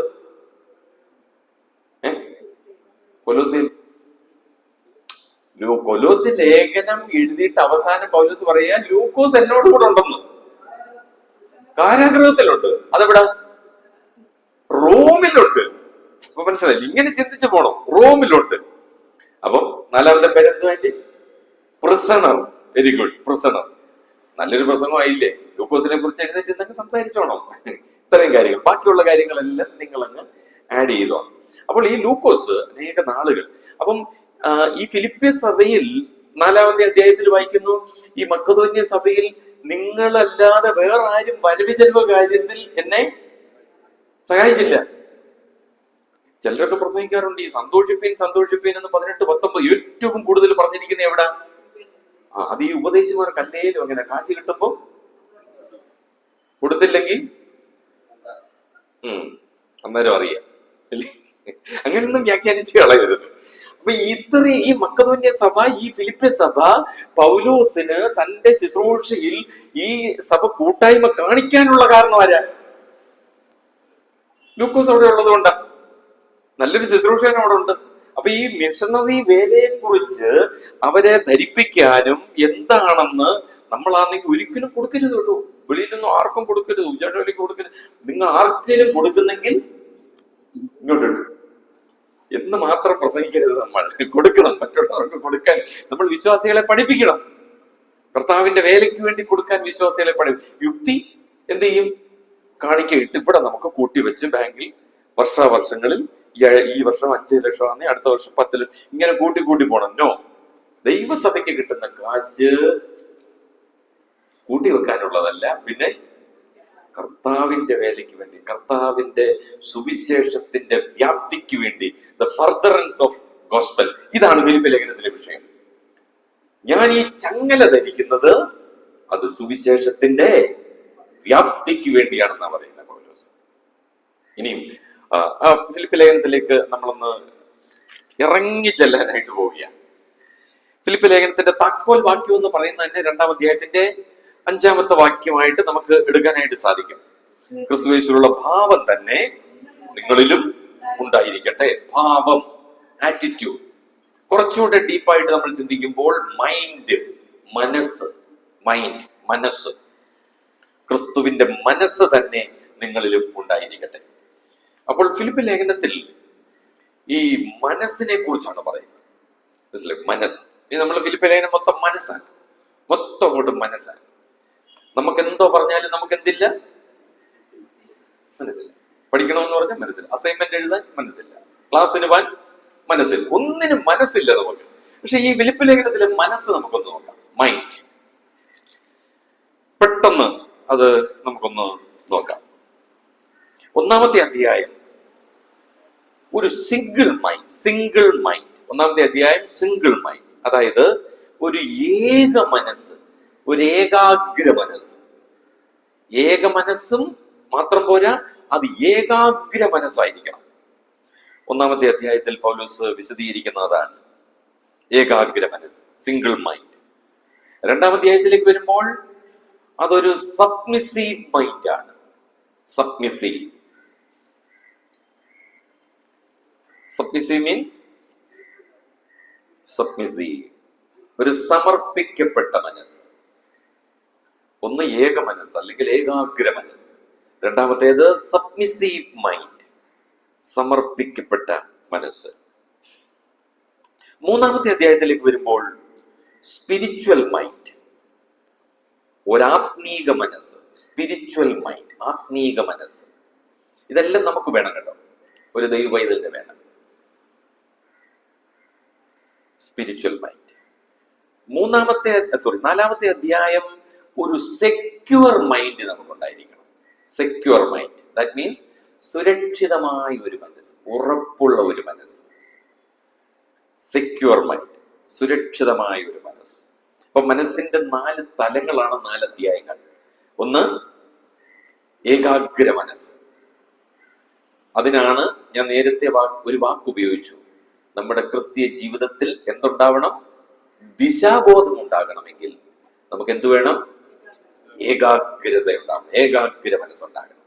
പൗലോസ് ഇപ്പൊ എവിടെയാ കിടക്കുന്നേ? റോമിലെ കാരാഗ്രഹത്തിൽ. നമുക്കൊരു ഏകാഗ്ര മനസ്സുണ്ടാകണമെങ്കിൽ നമ്മൾ എവിടെ കിടക്കണം? അതാണ്ട മിണ്ടാതിരിക്കുന്നു, ഇപ്പം ബോധപ്പെട്ട് വരുമെന്നും പറഞ്ഞിരുന്നു. നമ്മുടെ ദിശാബോധം എവിടെയാണ് തെളിയുന്നതെന്നറിയാമോ? നമ്മളെ ദൈവം തടവിലാക്കുമ്പോഴാണ്. നമ്മൾ തനിയെ ശേഷിക്കും, എല്ലാവരും നമ്മളെ വിട്ട് മാറും, നമ്മൾ ഒറ്റയ്ക്കാകും. ദിശാബോധം ഉണരും, ഏകാഗ്രത നമുക്കുണ്ടാകും. അങ്ങനെ ഏകാഗ്രതയിൽ കഴിഞ്ഞവർ എഴുതിയതാണ് ഈ പുസ്തകം. അങ്ങനെ ഏകാഗ്രതയിൽ കഴിഞ്ഞവർ എഴുതിയ പാട്ടുകളാണ് നമ്മൾ ഇന്നും പാടുന്നത്. അങ്ങനെ ഏകാഗ്രതയിൽ കഴിഞ്ഞവർ എഴുതിയ സങ്കീർത്തനമാണ് വളരെ സുരക്ഷിതമായിട്ട് ഇന്നും രാത്രിയിൽ ഉറങ്ങുന്നതിന് മുമ്പ് വായിച്ചിട്ട് കിടക്കാൻ പറ്റുന്നത്. നമ്മളെ കൊണ്ട് കാശിന് പ്രയോജനമില്ലാത്തതിന്റെ കാരണം എന്താ? നമുക്കിതൊന്നും നമ്മൾ 40 അല്ല 60 അല്ല 110 ദിവസം ഉപവസിച്ചാലും നമുക്ക് എന്തു വേണ്ട? കഷ്ടതയും വേണ്ട, തല്ലും വേണ്ട, തടവും വേണ്ട, ഉപദ്രവവും വേണ്ട, രോഗവും വേണ്ട, പട്ടിണിയും വേണ്ട, ഒന്നും വേണ്ട. ദൈവം ഇതെല്ലാം കൊടുക്കുകയാണ്, തരാൻ തയ്യാറായിട്ട് നിൽക്കുക. ആരുണ്ട് ഇത് പേടിക്കാൻ? ആരെങ്കിലും പറയോ കർത്താവെ കുറച്ച് കഷ്ടത എനിക്കിങ്ങ്? കർത്താവെ കഴിഞ്ഞ മാസം കഷ്ടത കുറവായിരുന്നു, ഈ മാസം ഒരു ഇച്ചിരി കൂട്ടി തന്നെ പറയോ? ഇല്ല, നമ്മൾ പറയില്ല. പക്ഷെ തരുന്നതെങ്കിലും നമുക്കൊരു ദിശാബോധം ഉളവാക്കുവാൻ നമുക്ക് കഴിഞ്ഞാൽ, ഇനി ഈ അധ്യായങ്ങൾക്ക് തന്നെ, ഈ 4 അധ്യായങ്ങൾക്ക് തന്നെ നമുക്ക് വേറെ ഒരു പേര് കൊടുക്കാം. ഒന്നാമത്തെ അധ്യായം ഹാപ്പി മൈൻഡ്. ഏകാഗ്ര മനസ്സിന് മാത്രമേ എന്തോ ഉണ്ടാവത്തുള്ളൂ, അവന്റെ മനസ്സിന് മാത്രമേ സന്തോഷിക്കാനായിട്ട് പറ്റത്തുള്ളൂ. നമ്മളുടെ ദിശാബോധം ആരിലേക്കായിരിക്കണം? ക്രിസ്തുവിലേക്കായിരിക്കണം. നമ്മളുടെ ഏകാഗ്രത മുഴുവൻ ആരിലേക്കായിരിക്കണം? ക്രിസ്തുവിലേക്കായിരിക്കണം. അപ്പോൾ മാത്രമേ നമുക്ക് സന്തോഷിക്കാനല്ല, അതിന്റെ മുമ്പിൽ ഒരു വാക്കുകളുണ്ട്. ആരിൽ സന്തോഷിക്കാൻ പറ്റൂ?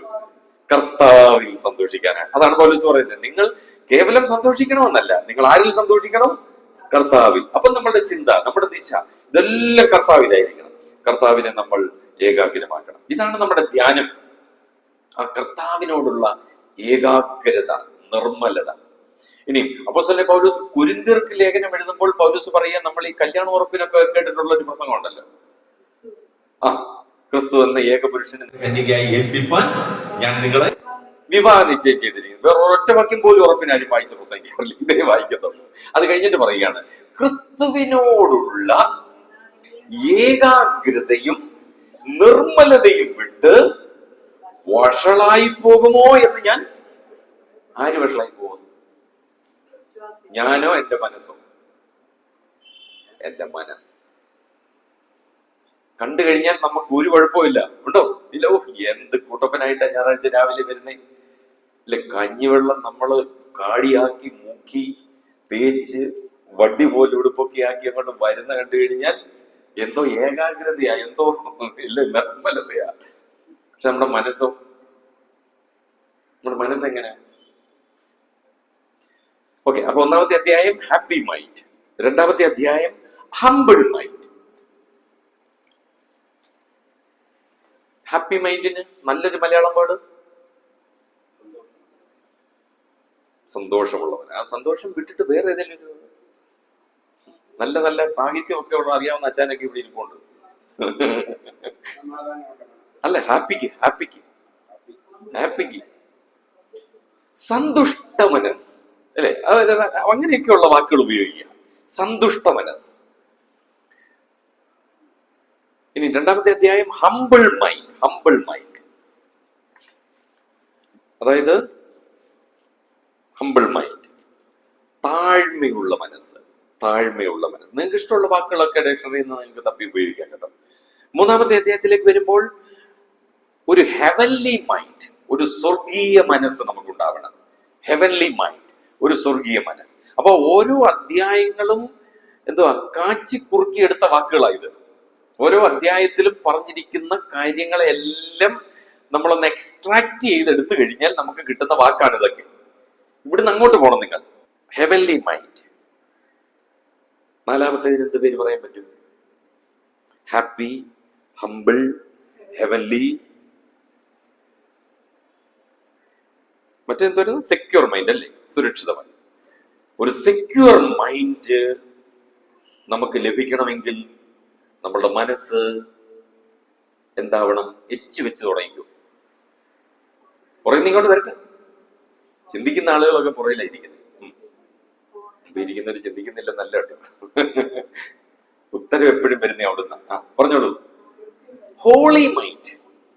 ഹോളി, നമ്മുടെ മനസ്സ് വിശുദ്ധമായിരിക്കണം. ഒരു ശുദ്ധ മനസ്സ്. Okay, holy mind.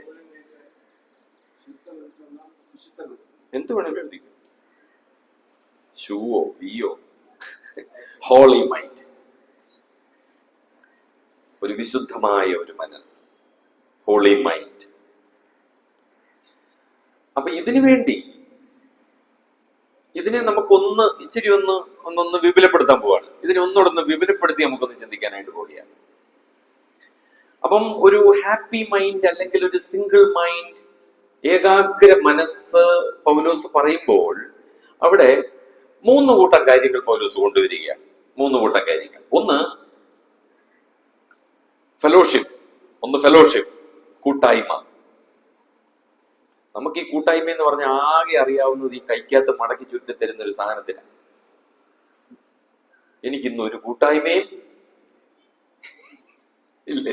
കൂട്ടായ്മ, ഫെലോഷിപ്പ്, കൂട്ടായ്മ. 2 ഫർദറൻസ്, വ്യാപ്തി. ഫർദറൻസ്, വ്യാപ്തി. ഇംഗ്ലീഷ് എഴുതുന്നവർക്ക് ഇംഗ്ലീഷ് എഴുതി പോകാം. 1 ഫെലോഷിപ്പ്, 2 ഫർദറൻസ്, 1 കൂട്ടായ്മ, 2 വ്യാപ്തി, 3 ഫെയ്ത്ത്, വിശ്വാസം. ഫെയ്ത്ത്. മൂന്നാമത്തേത്. ഇത് 1-ാം അധ്യായത്തിന്റെ 1 മുതൽ 30 വരെയുള്ള വാക്യങ്ങളാണ്. 1 മുതൽ 30 വരെയുള്ള വാക്യങ്ങളാണ്. വാക്യങ്ങളൊക്കെ നിങ്ങളുടെ നോട്ട്സിലുണ്ട്. നിങ്ങൾ അങ്ങോട്ട് പോണ്ട. വാക്യങ്ങളൊക്കെ ചിലപ്പോൾ നിങ്ങളുടെ നോട്ട്സിലൊക്കെ അതുണ്ടാവുമെന്ന് പ്രതീക്ഷിക്കുന്നു. ഇനിയും 2-ാമത്തെ അധ്യായത്തിലേക്ക് വരുമ്പോൾ ഈ ഹംബിൾ മൈൻഡ് അല്ലെങ്കിൽ താഴ്മയുള്ള ഒരു മനസ്സ്, അതിന് ഉദാഹരണങ്ങൾ പറഞ്ഞിരിക്കുകയാണ് പൗലോസ്. ഉദാഹരണങ്ങൾ. എങ്ങനെ നമുക്ക് താഴ്മ വരും, എങ്ങനെ നമുക്ക് സമർപ്പണം വരും, അതിന് നമുക്ക് നോക്കാൻ 4 പേരുണ്ട്. 4 വ്യക്തികൾ. 4 വ്യക്തികൾ. 1-ാമത്തെ വ്യക്തി കർത്താവാണ്. ക്രൈസ്റ്റ്, കർത്താവാണ്. അപ്പൊ കർത്താവിനെ നോക്കിക്കഴിഞ്ഞാൽ കർത്താവ് 7 പടി താഴേക്ക് വരുന്നു, 7 പടി മുകളിലേക്ക് പോകുന്നു. ഇവിടെ നിങ്ങൾക്ക് കണ്ടുപിടിക്കാം. ഒരു 7 സ്റ്റെപ്പ് കർത്താവ് താഴോട്ട് വന്നു. ആരാധനയ്ക്കൊക്കെ പറയുന്ന തോട്ട്സ് ആണ്. അതിൽ ഒന്ന് പഠിച്ചാൽ 7 സ്റ്റെപ്സ് താഴേക്ക് വന്നു. പിതാവായ ദൈവം തന്നെ 7 പടികൾ ഉയർത്തി. 7 സ്റ്റെപ്പ് ഉയർത്തുകയാണ്. അപ്പോൾ ഉയരാനായിട്ട് എന്ത് ചെയ്യണം? താഴണം. താന്നേ പറ്റൂ. നമ്മൾ പറയണം, താണ നിലത്തെ അവിടെ ദൈവം ഇല്ലേ? ഇതൊക്കെ കാണാതറിയാം നമുക്ക്. അപ്പോൾ അവൻ തക്ക സമയത്ത് നിങ്ങളെ ഉയർത്തേണ്ടതിന് അവന്റെ ബലമുള്ള കൈ കീഴ് എന്ന് വരെ താണിരിക്കണം. ഉയർത്തിയില്ലെങ്കിലോ? ഉറപ്പാണ്. അതിനാണ് ഈ താഴ്മയുള്ള മനസ്സെന്ന് പറയുന്നത്. മനസ്സിലായില്ലേ? അപ്പൊ ഉയർത്തും എന്ന് പറഞ്ഞല്ല നമ്മൾ താഴേണ്ടത്. പിന്നെ ഉയർത്തിയില്ലേലും താഴും. ഓക്കെ, അപ്പം ഒന്ന് ക്രിസ്തു. രണ്ടാമത്തെ ഉദാഹരണം ആരാ പൗലോസ് പറയുന്നത്? നിങ്ങളുടെ വിശ്വാസം എന്ന യാഗമർപ്പിക്കുന്ന ശുശ്രൂഷയിൽ എന്റെ രക്തം ഒഴിക്കേണ്ടി വന്നാലും ഞാൻ എന്ത് ചെയ്യും? സന്തോഷിക്കും. എന്നാലോചിച്ച്, നിങ്ങളുടെ വിശ്വാസം എന്ന യാഗമർപ്പിക്കുന്ന ശുശ്രൂഷയിൽ എന്ന് പറഞ്ഞാൽ അവര് തന്നെ ക്രിസ്തുവിങ്കിലേക്ക് നിവേദിക്കുന്നതിന് വേണ്ടി എന്റെ രക്തം ഒഴിക്കേണ്ടി വന്നാലും ഞാൻ എന്ത് ചെയ്യും? സന്തോഷിക്കും. എന്താ പൗലോസ് ഇത് പറയാൻ കാരണം? ഈ ഫിലിപ്പിയിലെ വിശ്വാസികൾ രക്ഷിക്കപ്പെട്ടതെന്ന അവരെ തടവിലാക്കിയ ആ രാത്രി അവര് സ്നാനപ്പെട്ട എന്ന ഉണല്ലേ അവര് സ്നാനപ്പെട്ട എന്ന ആ രാത്രിയിൽ തന്നെ സ്നാനപ്പെട്ടു. ആരായിരിക്കും സ്നാനപ്പെടുത്തിയത്? ഒന്നുകിൽ പൗലോസ് അല്ലെങ്കിൽ ശീലാസ് ഉണ്ടല്ലോ കൂടെ, അദ്ദേഹം കർത്താവിന്റെ ദാസനാണല്ലോ. ഒന്നുകിൽ പൗലോസ് അല്ലെങ്കിൽ ശീലാസ്, ഇവർ രണ്ടിലാരെങ്കിലും ആയിരിക്കും. ഇവരെ രണ്ടുപേരെയും അന്ന് പകൽ എന്തും വേണ്ടി ഉപദ്രവിച്ചു. അവരുടെ ശരീരം മുഴുവൻ അടികൊണ്ട് ഒന്നാലോചിച്ച്, മൊത്തം രക്തം. ഞാൻ മനസ്സിലാക്കുന്ന ആ സ്നാനം കഴിഞ്ഞ് കയറുമ്പോൾ ആ ടാങ്കിലെ വെള്ളം രക്താഭിഷിക്തമല്ലേ, രക്തം കലർന്നതായിരിക്കാം. പൗലോസിന്റെ വാക്കുകൾ രക്തത്തിൽ ചാലിച്ചെടുത്ത വാക്കുകളാണ്. വെറും തമാശല്ല, വെറും വാക്കുകളല്ല. നിങ്ങളുടെ വിശ്വാസം എന്ന യാഗം അർപ്പിക്കുന്ന ശുശ്രൂഷയിൽ എന്റെ രക്തം ഒഴിക്കേണ്ടി വന്നാൽ ഞാൻ എന്ത് ചെയ്യും? സന്തോഷിക്കും. അതിൽ നിന്ന് പൗലോസിന് രക്ഷപ്പെടാൻ ഒരു യുക്തി ഉപയോഗിച്ചാൽ മതിയായിരുന്നു. എന്തായിരുന്നു ആ യുക്തി? നോക്കട്ടെ, ചിന്തയുണ്ടോ? യുക്തിവാദികളാണ് ചുമ്മാ അങ്ങ് പറഞ്ഞുകൊണ്ടിരിക്കുക. വർക്കിയിട്ടെ, യുക്തി എന്ന് വർക്കിയിട്ടെ. എങ്ങനെ രക്ഷപ്പെടാമായിരുന്നു? കാരാഗ്രഹത്തിൽ പിടിച്ചെടുത്തില്ലായിരുന്നു, അവരടിക്കത്തില്ലായിരുന്നു, അവരുപദ്രവിക്കത്തില്ലായിരുന്നു, കാലാമത്തിലിട്ട് പൂത്തത്തില്ലായിരുന്നു. ഒറ്റ യുക്തി ഉപയോഗിച്ചാൽ മതിയായിരുന്നു. ഞാൻ ആരാന്ന് അറിയാമോ? ഒറ്റ ചോദ്യം ചോദിച്ചാൽ മതിയായിരുന്നു. Who am I? നിനക്കറിയാമോ ഞാൻ ആരാണെന്ന്? ഞാൻ ഓടനാവട്ടത്തെ തുറവൂർ സഭയിലെ, ഞാൻ ചണ്ണപ്പട്ടയിലെ, ഞാൻ ചെമ്മന്തൂർ സഭയിലെ. നമ്മുടെ യുക്തി ഉപയോഗിച്ചാൽ സുവിശേഷത്തിന്റെ വ്യാപ്തിക്ക് തടസ്സമാണെന്നുള്ള തെളിവാണ് ഫിലിപ്പി ലേഖനം. അതാ ഞാൻ അങ്ങനെ യുക്തിയിൽ തുടങ്ങിയതെന്ന് ക്ലാസ്. എപ്പോഴാ പൗലോസ് യുക്തി ഉപയോഗിച്ചേ? ഇവരെല്ലാം രക്ഷിക്കപ്പെട്ട് കഴിഞ്ഞ്, സ്നാനപ്പെട്ട് കഴിഞ്ഞ്, ഇവര് അടുത്ത സ്ഥലത്തേക്ക് പോകാൻ ദൈവാത്മാവ് പ്രകാശനം കൊടുത്തപ്പോൾ ഒരു യുക്തി ഉപയോഗിച്ചിട്ടൊന്ന് പൊക്കളയാ. നല്ല ചോദിക്കേ, അവര് വന്ന് അയ്യോ ദയവ് ചെയ്ത് ഇവിടുന്ന് ഒന്ന് പോയി തരാമോ, അപേക്ഷിച്ചെന്ന് ഒന്ന് പോവാൻ പൗലോസിന് യുക്തി ഉപയോഗിച്ചാൽ മതിയായിരുന്നു. സുവിശേഷത്തിന്റെ വ്യാപ്തിക്ക് തടസ്സം. പക്ഷെ അവിടെ ആത്മാവിനാൽ നിറയപ്പെട്ടവനായിട്ട് താൻ തോന്നി. അങ്ങോട്ട് വിതുന്നിക്ക് പോകരുത്, അങ്ങോട്ട് പോകരുത്. പരിശുദ്ധാത്മാവ് അവരെ വിലക്കി. നമ്മളാന്നേലോ പരിശുദ്ധാത്മാവ് എത്ര വിലക്കിയാലും പരിശുദ്ധാത്മാവിനെ വിലക്കാൻ മിടുക്കരായിരുന്നു നമ്മള്.